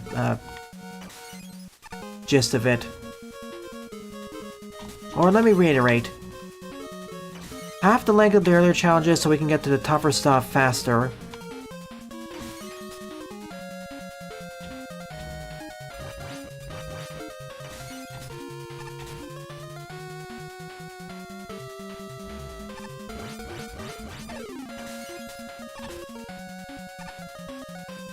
Smiley.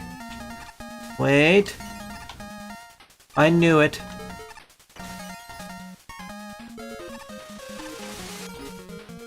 Of course it's base. This is really easy.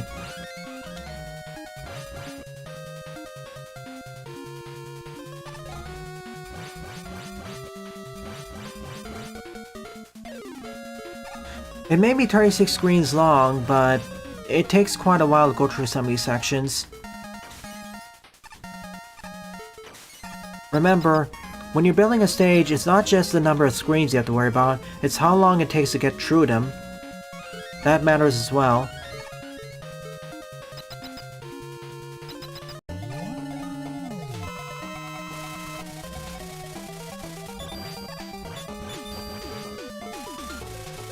Okay.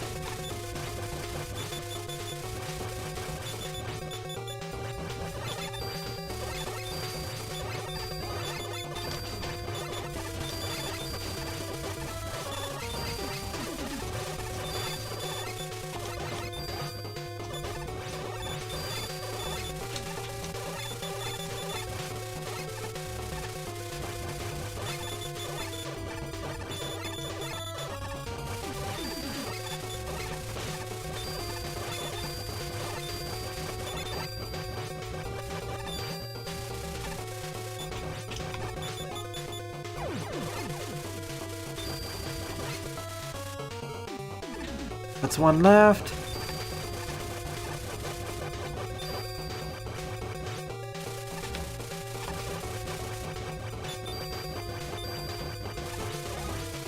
I mean, I appreciate this level's existence, and it's certainly more unique compared to some of the other fare. But I wanted to see this mechanic taken a bit further. Or half the length of the stage, but keep the general flow of the challenges here. My other issue with this stage is that many of these challenges could be shortened and nothing much would be lost.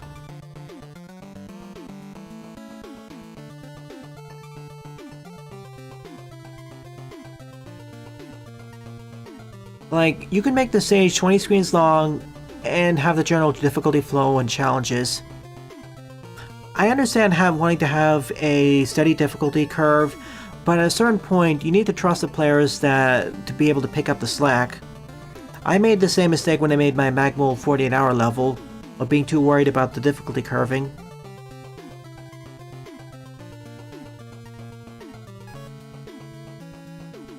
And besides, there are many other ways you can vary up the challenges. The beginning was fine, the ending was sorta fine, the intermediate part though, I don't know. There's so much more you can do with these two. Heck, if you want to be more creative, try involving dynamic objects you can push with the shots, like the Guts Hover.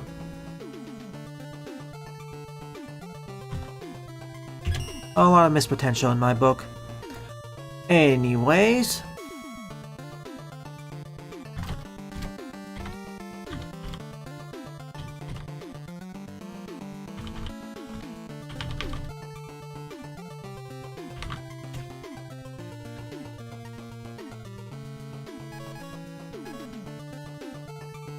Tenth up is No Reset Speedrun Orbital Omnipotent Obsidian Obelisk Outpost by Toxin G, with 49 plays and a score of 10, henceforth referred to as 5-0s. It's fine, Jaden.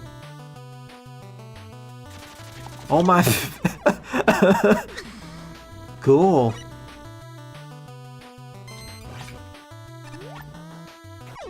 Let's do that a second time, shall we?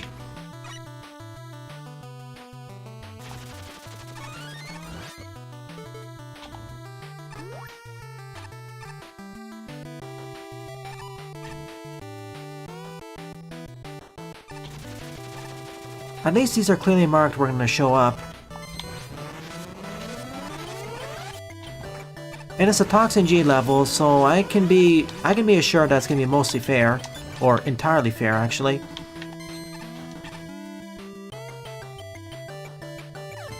Like, there's almost never been an occasion where the levels turn out to be not the best.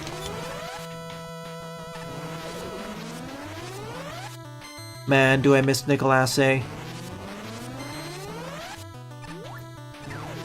They're one of the best Mega Man Maker level designers. All the levels turn to gold.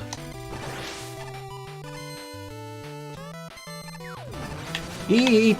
You saved me there! I got killed. You know what? Mega Man time. Spoke too soon.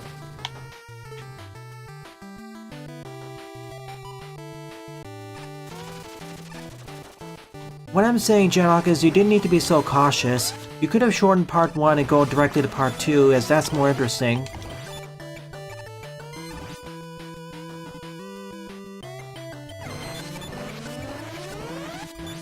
But that's coming from my perspective.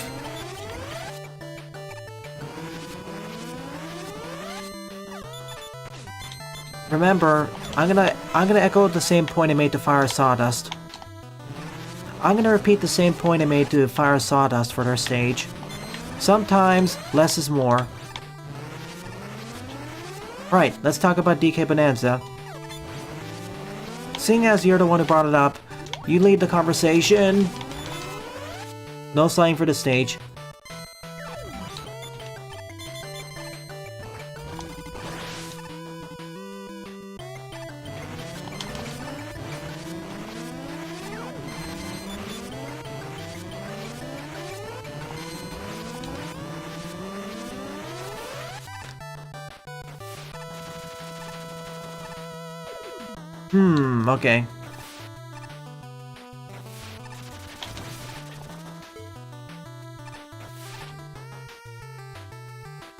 As I said before, it's like Deep Rock Gorilla or Red Faction Gorilla. Or more specifically, Deep Rock Galactic / Red Faction Gorilla.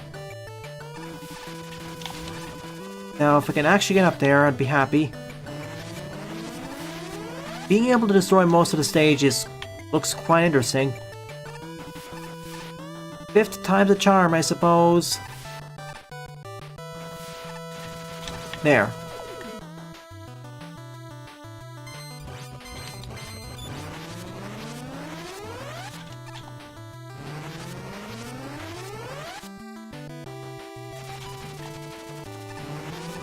I really wish I had sliding.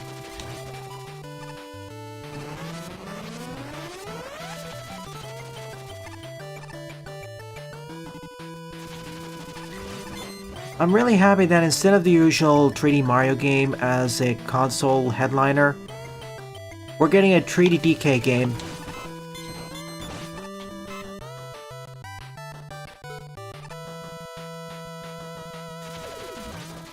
As a matter of fact, the last 3D DK game was over 20 years ago. And it was kind of eh.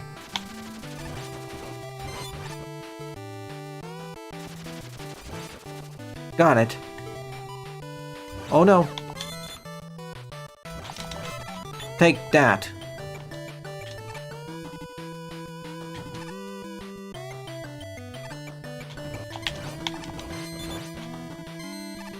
Jules Satellite gets its due. And I failed to jump, of course.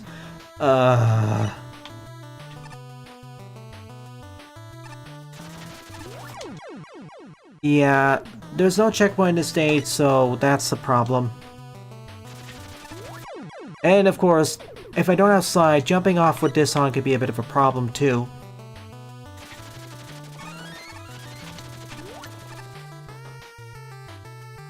I like everything else about the stage's creative setups, but I want another checkpoint.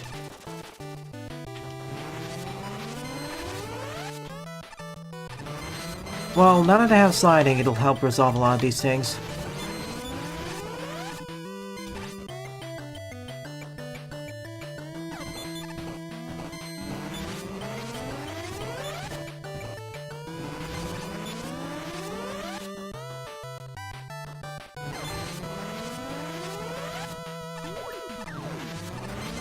I know Perman takes double damage for everything, but because of access to sliding, it makes this flow so much more smoothly. Compared to Mega Man, which kind of made the stage felt stiff.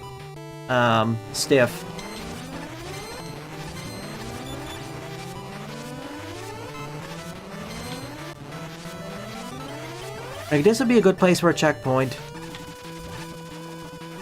Of course, just a few pixels off and it doesn't... Too soon.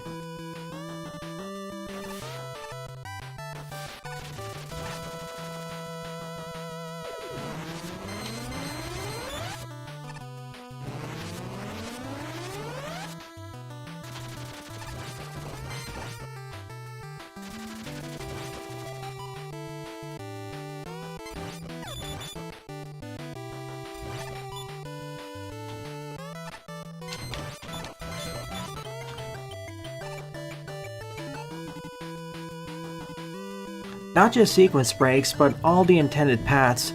Knowing Nintendo, they'll have a lot of force sections where you need to break the terrain in some particular fashion in order to persevere. At least the intended way. We know how far the experienced players are going to take it. The experienced and/or more crafty players.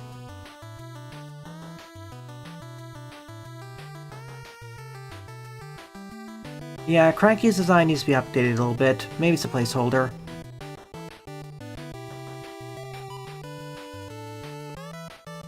Yeah, being able to destroy most, if not all, the terrain, let's see how far to take it. I trust Nintendo how to do it.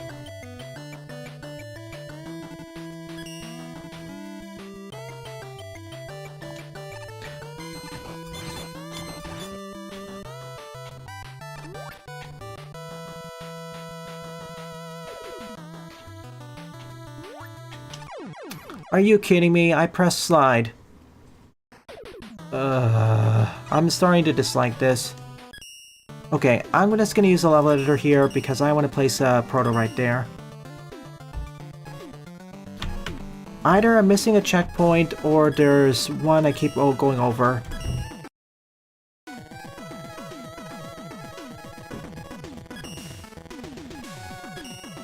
Again, if this was something like the Megamix engine, I wouldn't be criticizing as much because I could rely on that.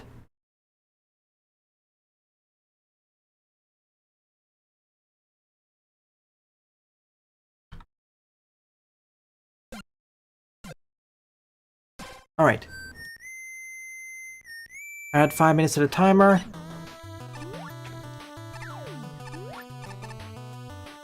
And the checkpoint's here. That's... Honestly, if I were designing the stage, I'd put that as my second checkpoint. I don't know, with all the spikes there in that jump, I don't feel... Especially with jumps like that, I pretty much never feel comfortable doing that in this engine. Even worse if you play this as Mega Man, who doesn't even have the slide for the stage. It's not the physics so much that's the problem, J Butters, it's the controls.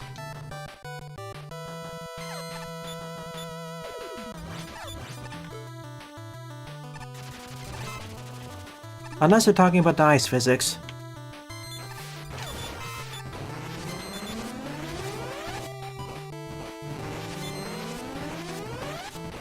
Yes, I know, this is actually the halfway point in the stage, but still. You want to balance your stage's difficulty based off of the actual challenges they're in. And because it has quite a few sections with instant death spikes or pits, I'd put one more there.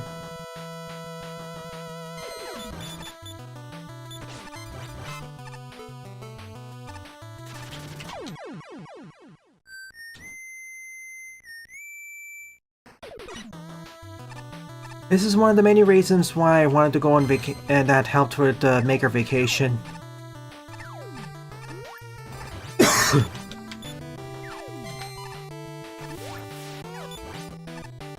Unfortunately, unlike the Mario and Sonic fan gaming and ROM hacking scenes, there isn't as much new content regularly coming out.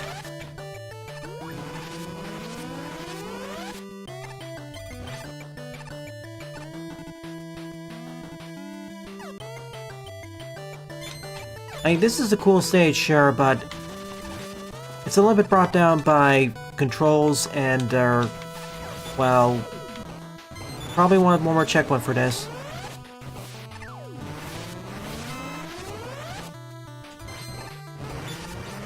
This is an NRS level, sure, and I'm guessing it's designed for more experienced players.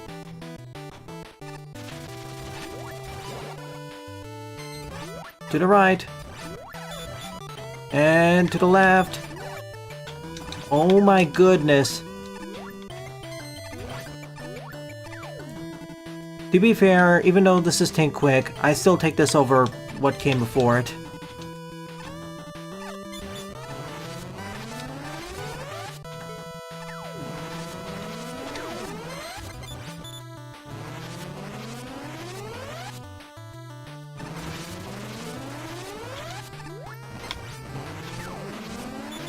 And they were always nice enough to mark just where the grabbers will spawn.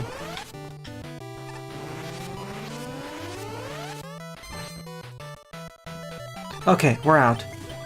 I'm okay with the checkpoint placement between 1 and 2 in this stage. I just feel like there should be a checkpoint just before, halfway between 1. But that's just me. Yeah, unfortunately, the Mega Man fandom isn't as big as Mario or Sonic. So it's expected that there'll be less people in the fandom making fan games, or fan content in general. Even at its peak, Mega Man was never as big as Mario or Sonic. They were never on the same fighting tier. If you want something like Capcom's heavy hitters, it'd be more like Street Fighter or Resident Evil. Well, let's see how the progression works compared to Mario Odyssey. Okay, putting aside my ranting about this stage with the checkpointing, and I'd argue to put a checkpoint over here on this screen. Despite my issues with criticizing the checkpointing, this stage was very cool. It made good use of the jewel satellite, as well as the grabber enemies. And because it gave us a jewel satellite, it also gives us the ability to stop the grabbers whenever we want. Not to mention you marked where they will spawn, so it's less annoying too. What's the exact name of these enemies again?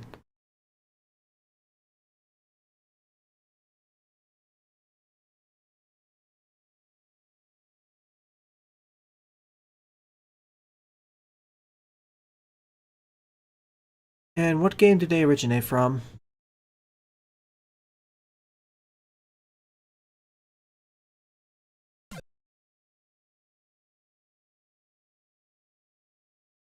If only I could right-click on it and open it in the editor. Oh well. That being said, I still appreciate Maker for what it is, and what has, in the many things it's accomplished. It may be off its prime, sure, but it's still done so much for the fandom. That and Magmal, to a lesser extent.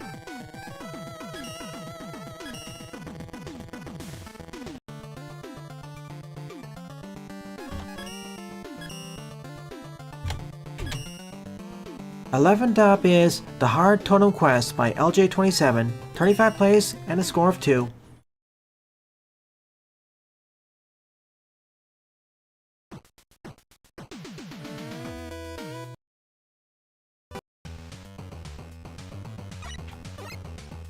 Left?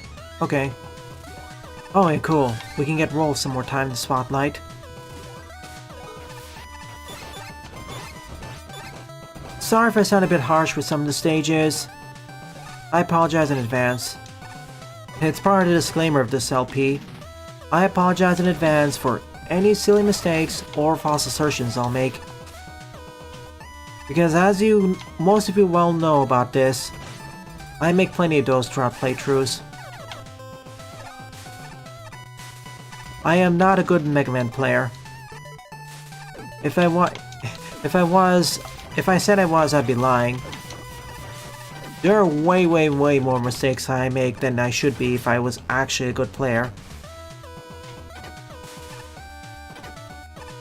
Oh, down to the waterfall we go. Whoa!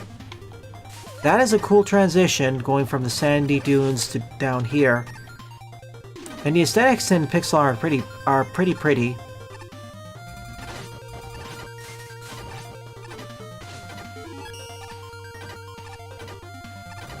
Like, I'd say this is up there with Chemical Freeze as being the prettiest stage.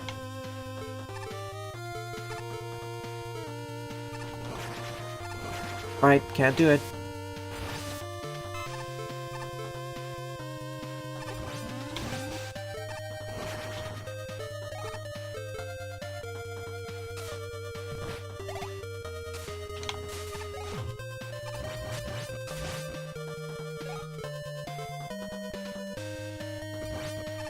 The Solar Blade still works because light-based weapon. Firelight, whatever.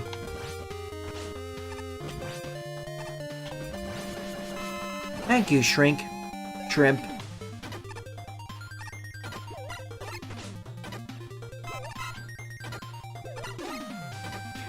It does get, well, I'd argue, I don't know if I'd say consistent, but semi-consistent. That's been one of my major criticisms of Maker throughout its development cycle. They should have focused more heavily on having a more consistent schedule for updates, even if they weren't as major. True, it's not dead. It's certainly past its prime, but I don't see it's gonna die anytime soon. Hopefully. Don't take my word for it.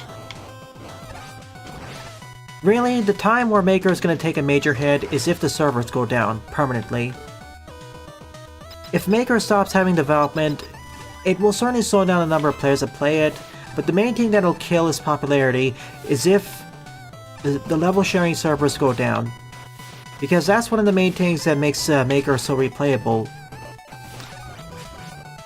One is how easy it is to make levels, the second is how easy it is to share levels with others.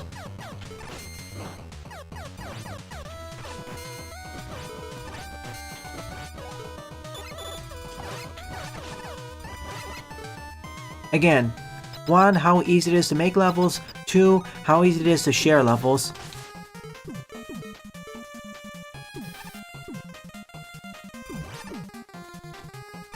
If one of the two disappears, the game will instantly become less popular. Why do you think Mario Maker was so popular? Same reason.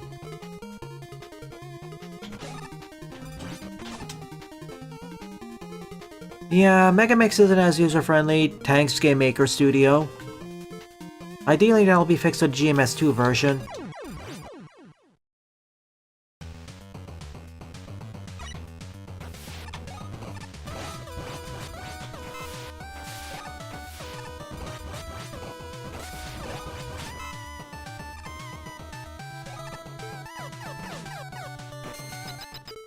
Like, I think the Megamix engine is overall better compared to Mega Maker's engine right now, but it's a lot more difficult to use.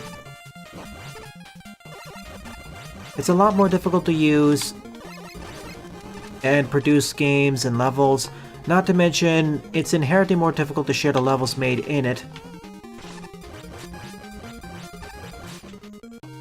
Because if you want to share a level or game or whatever, you have to compile it into an exe, and that carries its own risks. Like, most people aren't just gonna download a random exe from online from a unknown source. That's just asking for trouble.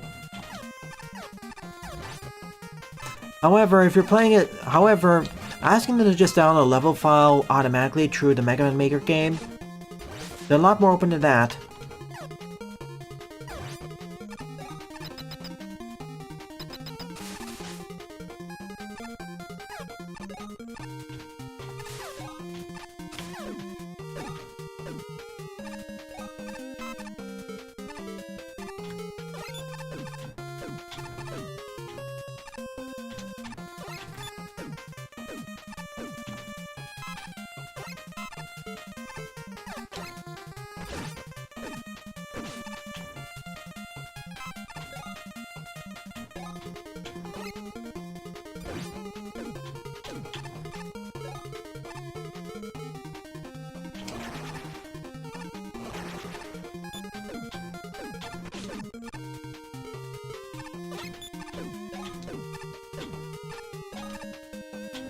Let's wait a little bit. I'm pretty much near that.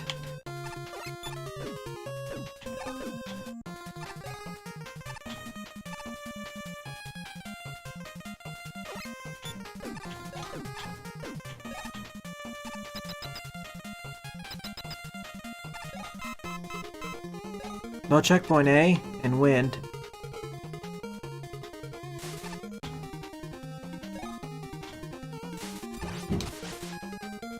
Well, this is gonna be fun. Getting assaulted by the Anbos, lantern birds, and big fish.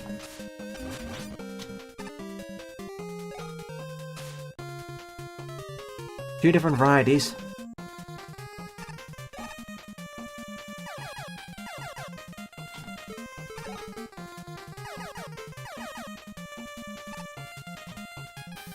Oh.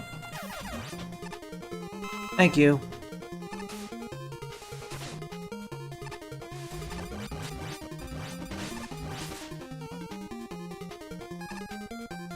Please. Robot, can you spare an extra life tank, please?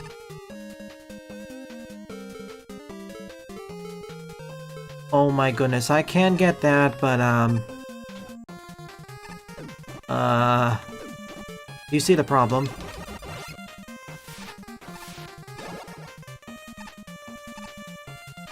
Checkpoint, please.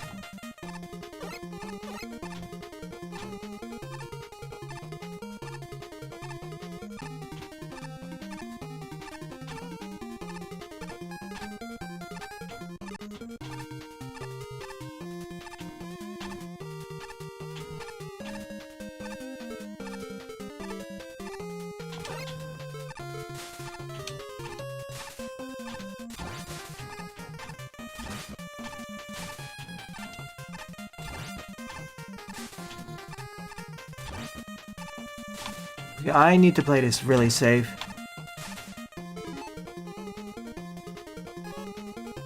I don't have... Okay, wait. Scorch Wheel.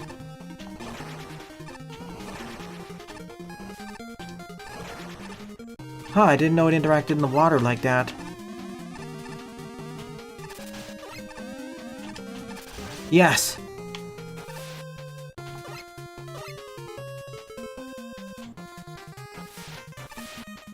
I see the ladder. This is suddenly getting a lot scary. Oh. Stand still. Move up.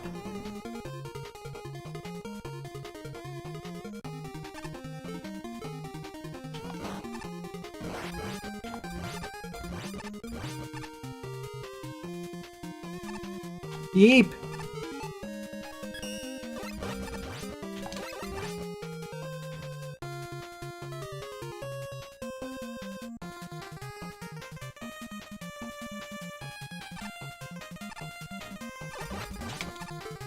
Yeep.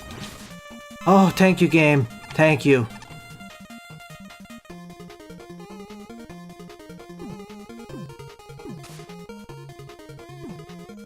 I'm panicking because I don't know where the last checkpoint or next checkpoint is.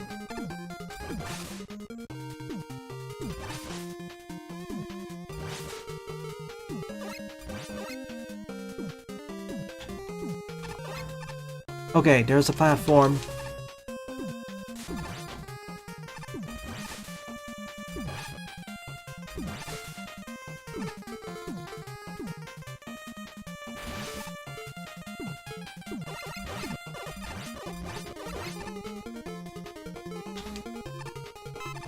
I'm also freaking out because I need to be able to tell where the ground is.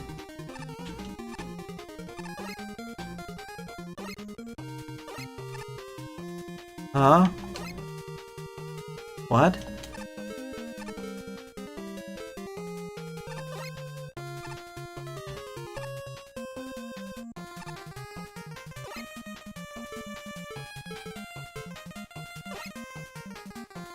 Got it.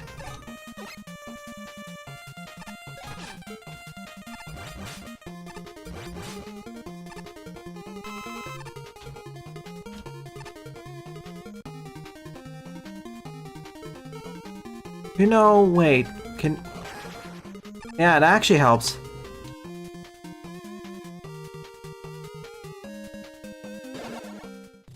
Oh my goodness, checkpoint. This suddenly turned into a subtle horror/stealth game. But I'm out of here. Then, this is one of the places where Scorch Wheel actually comes in handy.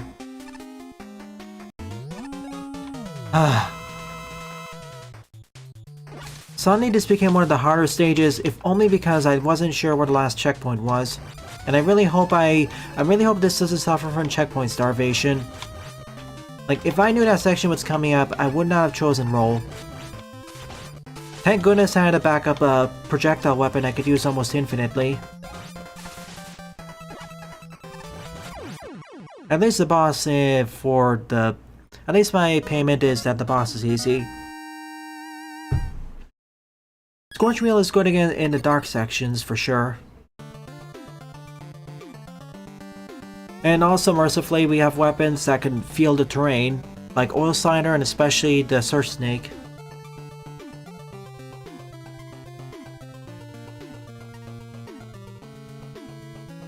I would recommend the cleanup of, waiting for the cleanup of Mega Mix for Game Maker Studio 2, unless you really want to build a Mega Man fan game. Or wait for a Jump Dash Evades, Engine, and Godot to come out when they're done with their fan game. This certainly was a difficult quest, not for the reason I expected though. Alright, I'll be right back in one more moment for the final part of the stream.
Alright then, time for the last part of the stream.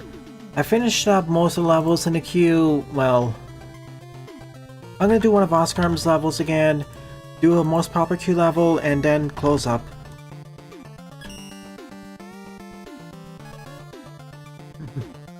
Twelfth up is Mega Man vs. Metroid by Oscar, with 105 plays and a score of 43. The reason why I was so harsh on your stage, Jedok, is that we've seen you do better. I know you can do better.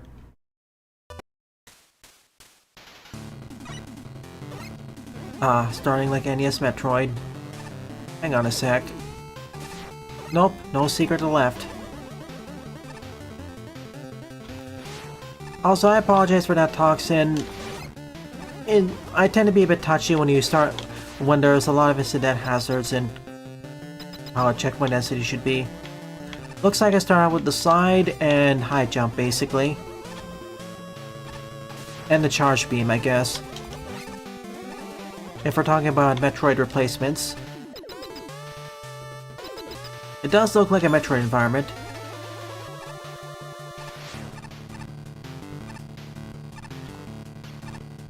Last of full event, that explains the difficulty. Well, regardless of my criticisms, I still enjoyed your level.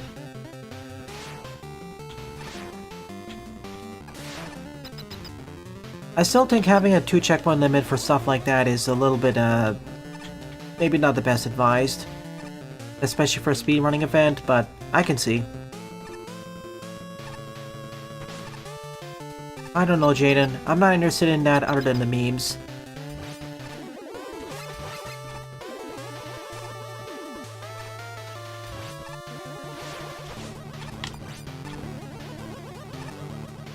Rock and stone! Oh, that's good to hear, Toxin. I just feel like always having a 2 checkpoint limit really limits the levels you can make, and especially for a speedrunning event, that is ill-advised. Bubble Realm.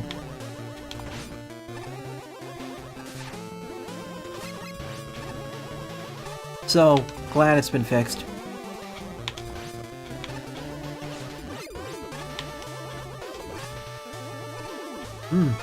Life extension.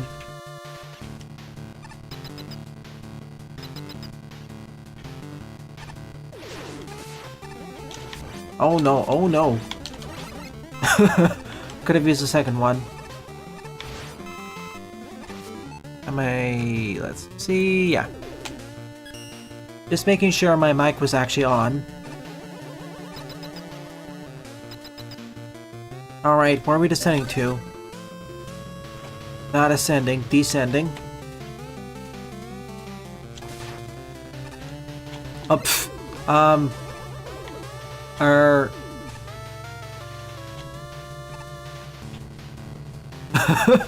That could have been a tragedy.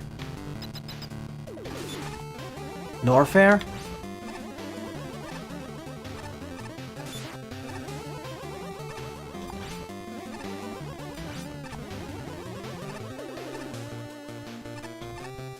I think we started at Brimstar.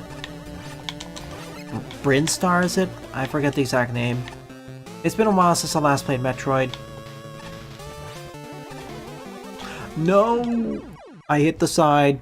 That spelled my doom.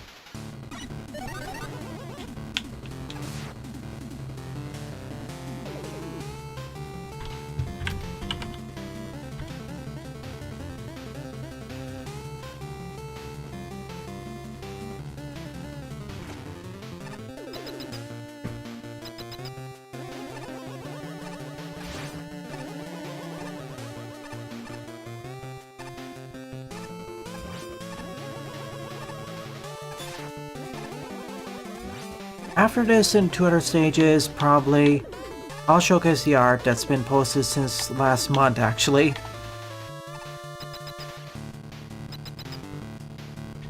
Ooh. Nope. This part of the decoration, ow. Ow. If I just held left, I could have made it.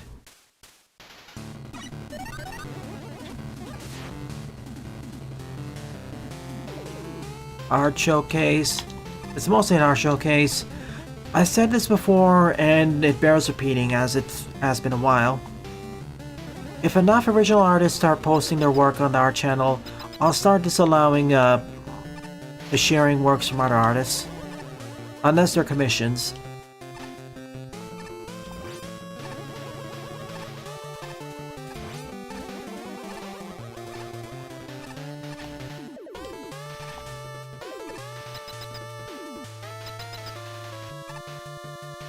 I'm not really getting the Cyber Shadow vibes from this. It's a little bit too organic.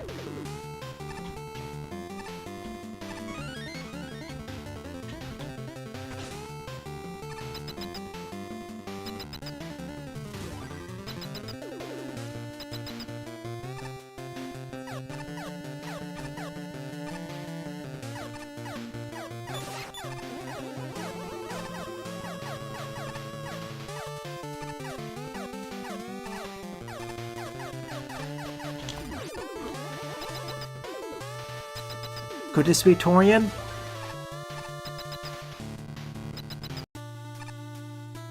Or is this Ridley's lair?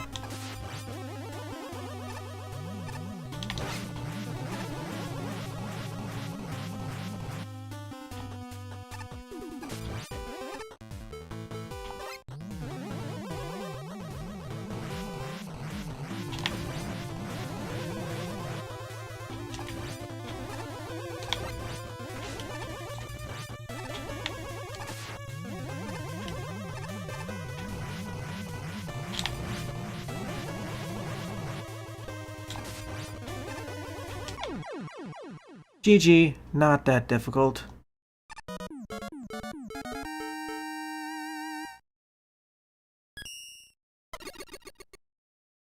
Yeah, compared to your previous stage, and actually relative to your other recreations, this felt like a much better adaptation of a stage for another game compared to your usual fare.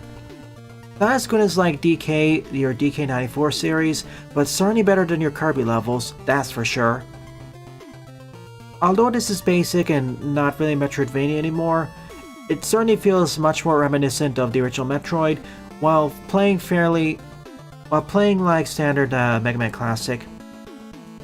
It could do more to act as a better Mega Man stage overall, but as it stands right now, it's okay. I'd certainly take this over the minigame challenges you make. Although it's kind of, meh. So now let's try out 2 most popular queue levels and then finish off the stream with art.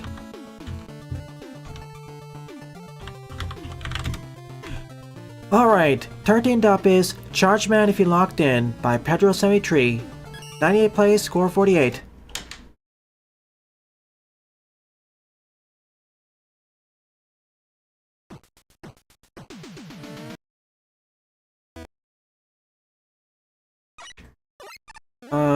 Left.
I wonder if we get different stages depending on which entrance we take.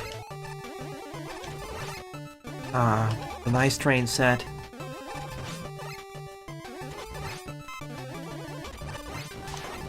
Or rather, taking a nice, fast-moving train.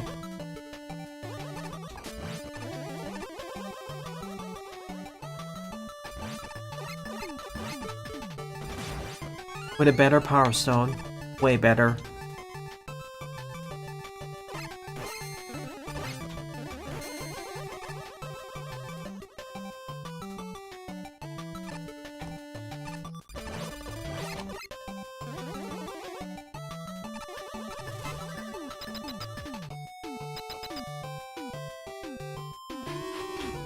Choo choo. Not where I introduced these, but okay.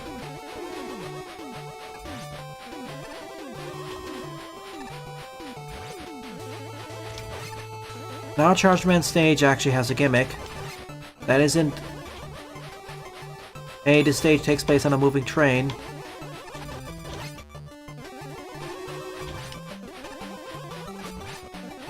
Honestly, maybe with the exception of this last section, this would fit perfectly in Mega Man 5 in terms of difficulty and level design. Oh yeah, also crushers. Presses.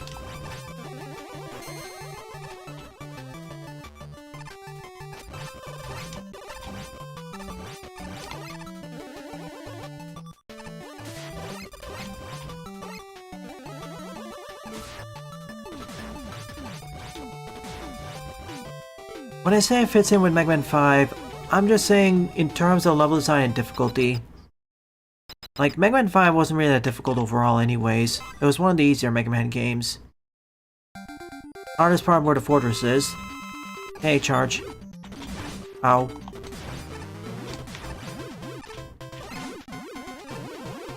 There's a way to make Chargeman more difficult.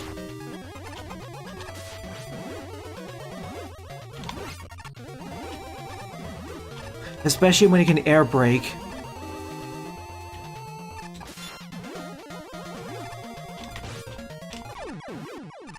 G to the G.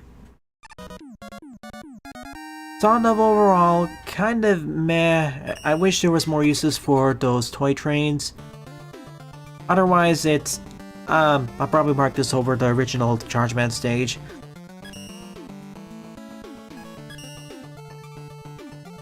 Oh, certainly. That background combo during the boss fight. I wish there was something like that in the original Mega Man 5.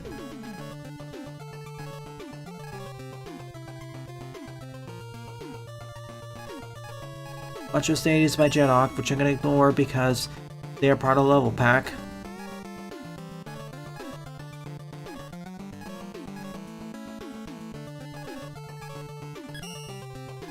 Galaxy Man levels are kind of... hit or miss. Let's see this one instead.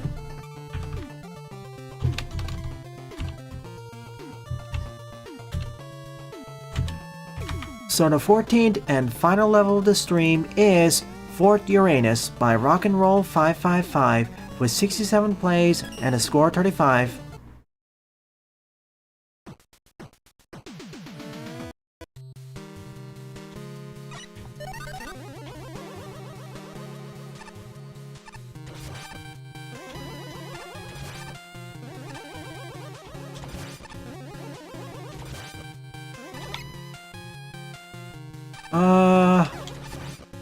What genre is Upper Cutie, Jaden?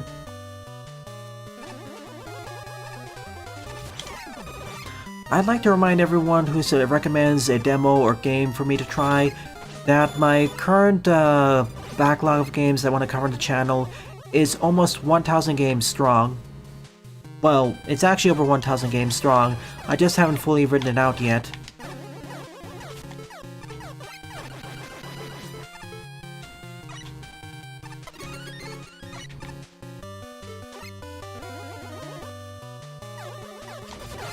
.3D action platformer, okay. I'll take a look.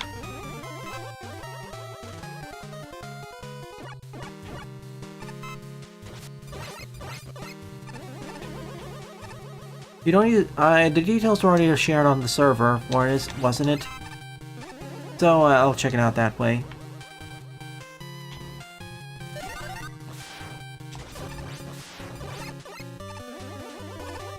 So, it's a used level pack, which I'll play later. Thank you for the information, Jedok.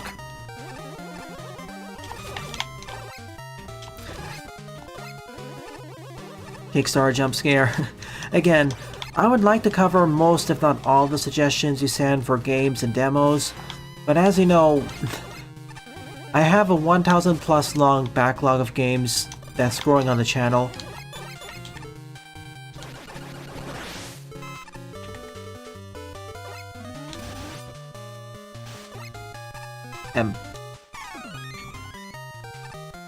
So yeah, I have to pick and choose.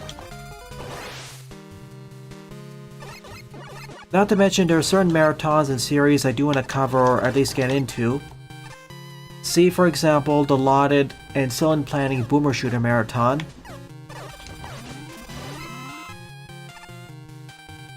Because there are many games in that subgenre I haven't actually played even though I really should. Quake.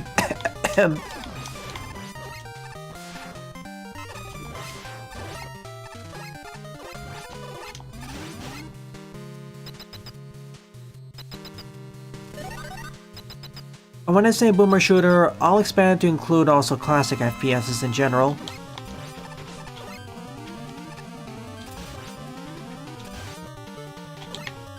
What don't you like?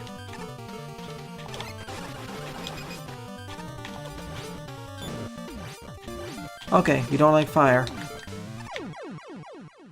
You lost everything you desire. And that is that, folks. Kind of bland stage. Probably should have chanced it with Galaxy Man's level, but... you win some, you lose some. Not a bad stage, it's just, compared to the usual fare, it's... I don't know, it doesn't really stand. Alrighty then.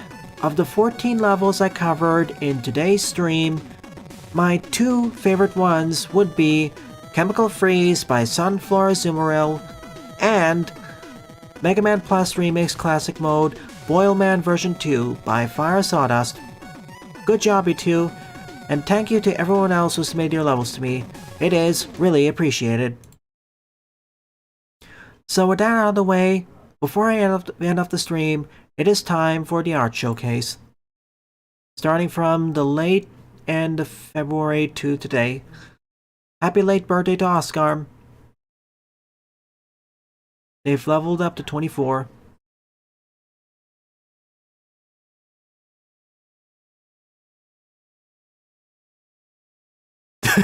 Die Cake Day is now! Eventually I will play Alter Kill. At the end or immediately following the Boomer Shooter Marathon. Okay, maybe with a short break in between. That is partly the reason why I want to do the Boomer Shooter Marathon, so I can better appreciate Alter Kill and its main inspirations and guiding forces. Ben 10. 10 Ben.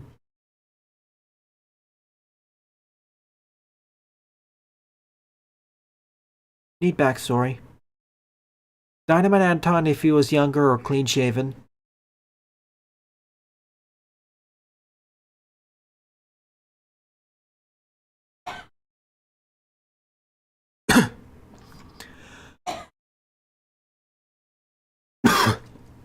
Excuse me.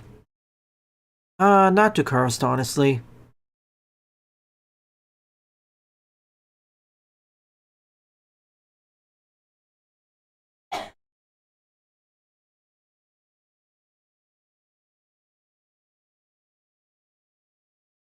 Kinda creepy.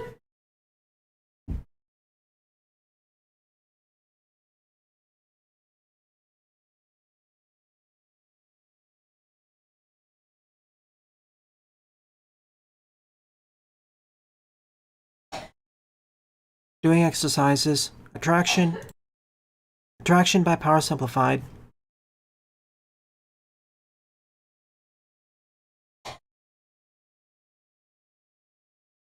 Excuse all the coughing. Something for Martende.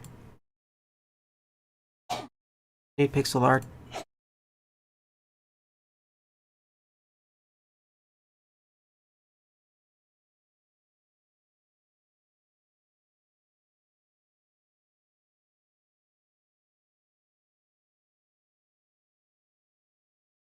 Okay.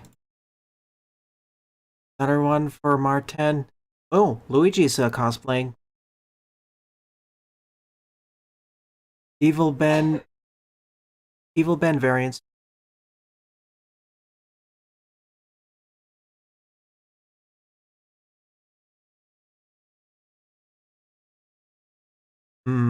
Creepy nobody. Eden survivors. There is one survivor like I wish to play in the channel in the future. Keep saying the word near future. In the next 6 months. But give it time. There are some birthday game requests I need to get to.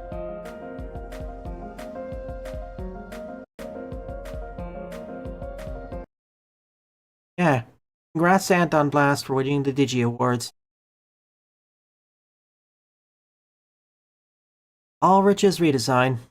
You know, despite me sometimes making jokes about wide, I like all the art and pixel art you send to me, Ulrich. You're one of the more prolific artists on the server, and I appreciate every time you post something new. Thank you. Can't emphasize it enough.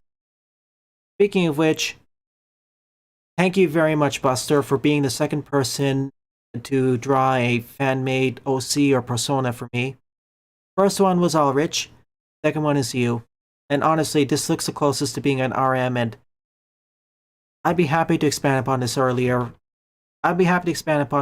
for the Roadmaster design. Maybe change up the color scheme to better work. I've been meaning to rework my avatar a bit to have a more complementary color scheme. Thanks. A church in the Mushroom Kingdom.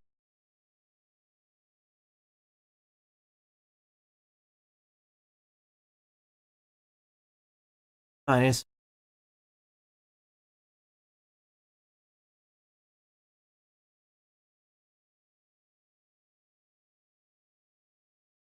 Relax aromatherapy. Thanks, Rosalia. Or Rosalia. From Fighters. What if Fatal Fury used the Mega Man 2 intro?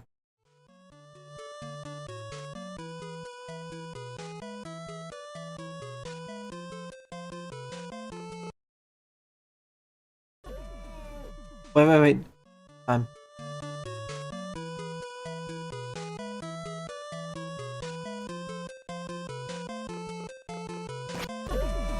Whoa! Fatal Fury, normal or difficult?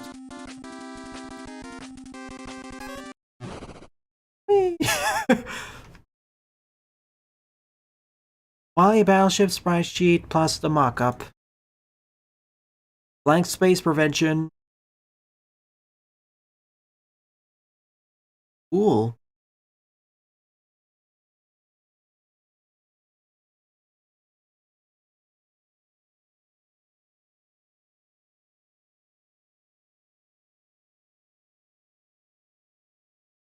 Out.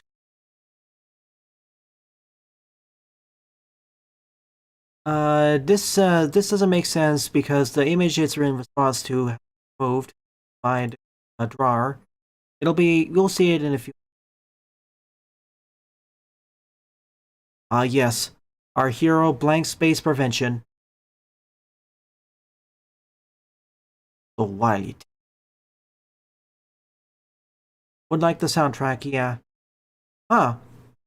The fan art was removed down here. Okay. So you won't know the context. Fair enough. I would say they're improving, but, kind of a cheap way to get people to stare at the upper torso, or look at the upper torso. In any case, this marks the end of the stream. Thank you to everyone who either submitted their levels, submitted their art, or simply participated in chat. It's due to your continued support why I continue to produce new content for the channel. It is really appreciated. So, if you're enjoying this or any other piece of content on the channel, please rate, comment, favorite, and or subscribe as they all help it out. Don't forget to follow me on Blue Sky and Mastodon as well, and join my Discord server as I regularly post updates there. Thank you very much for watching, and I hope to see you all tomorrow. Have a nice day.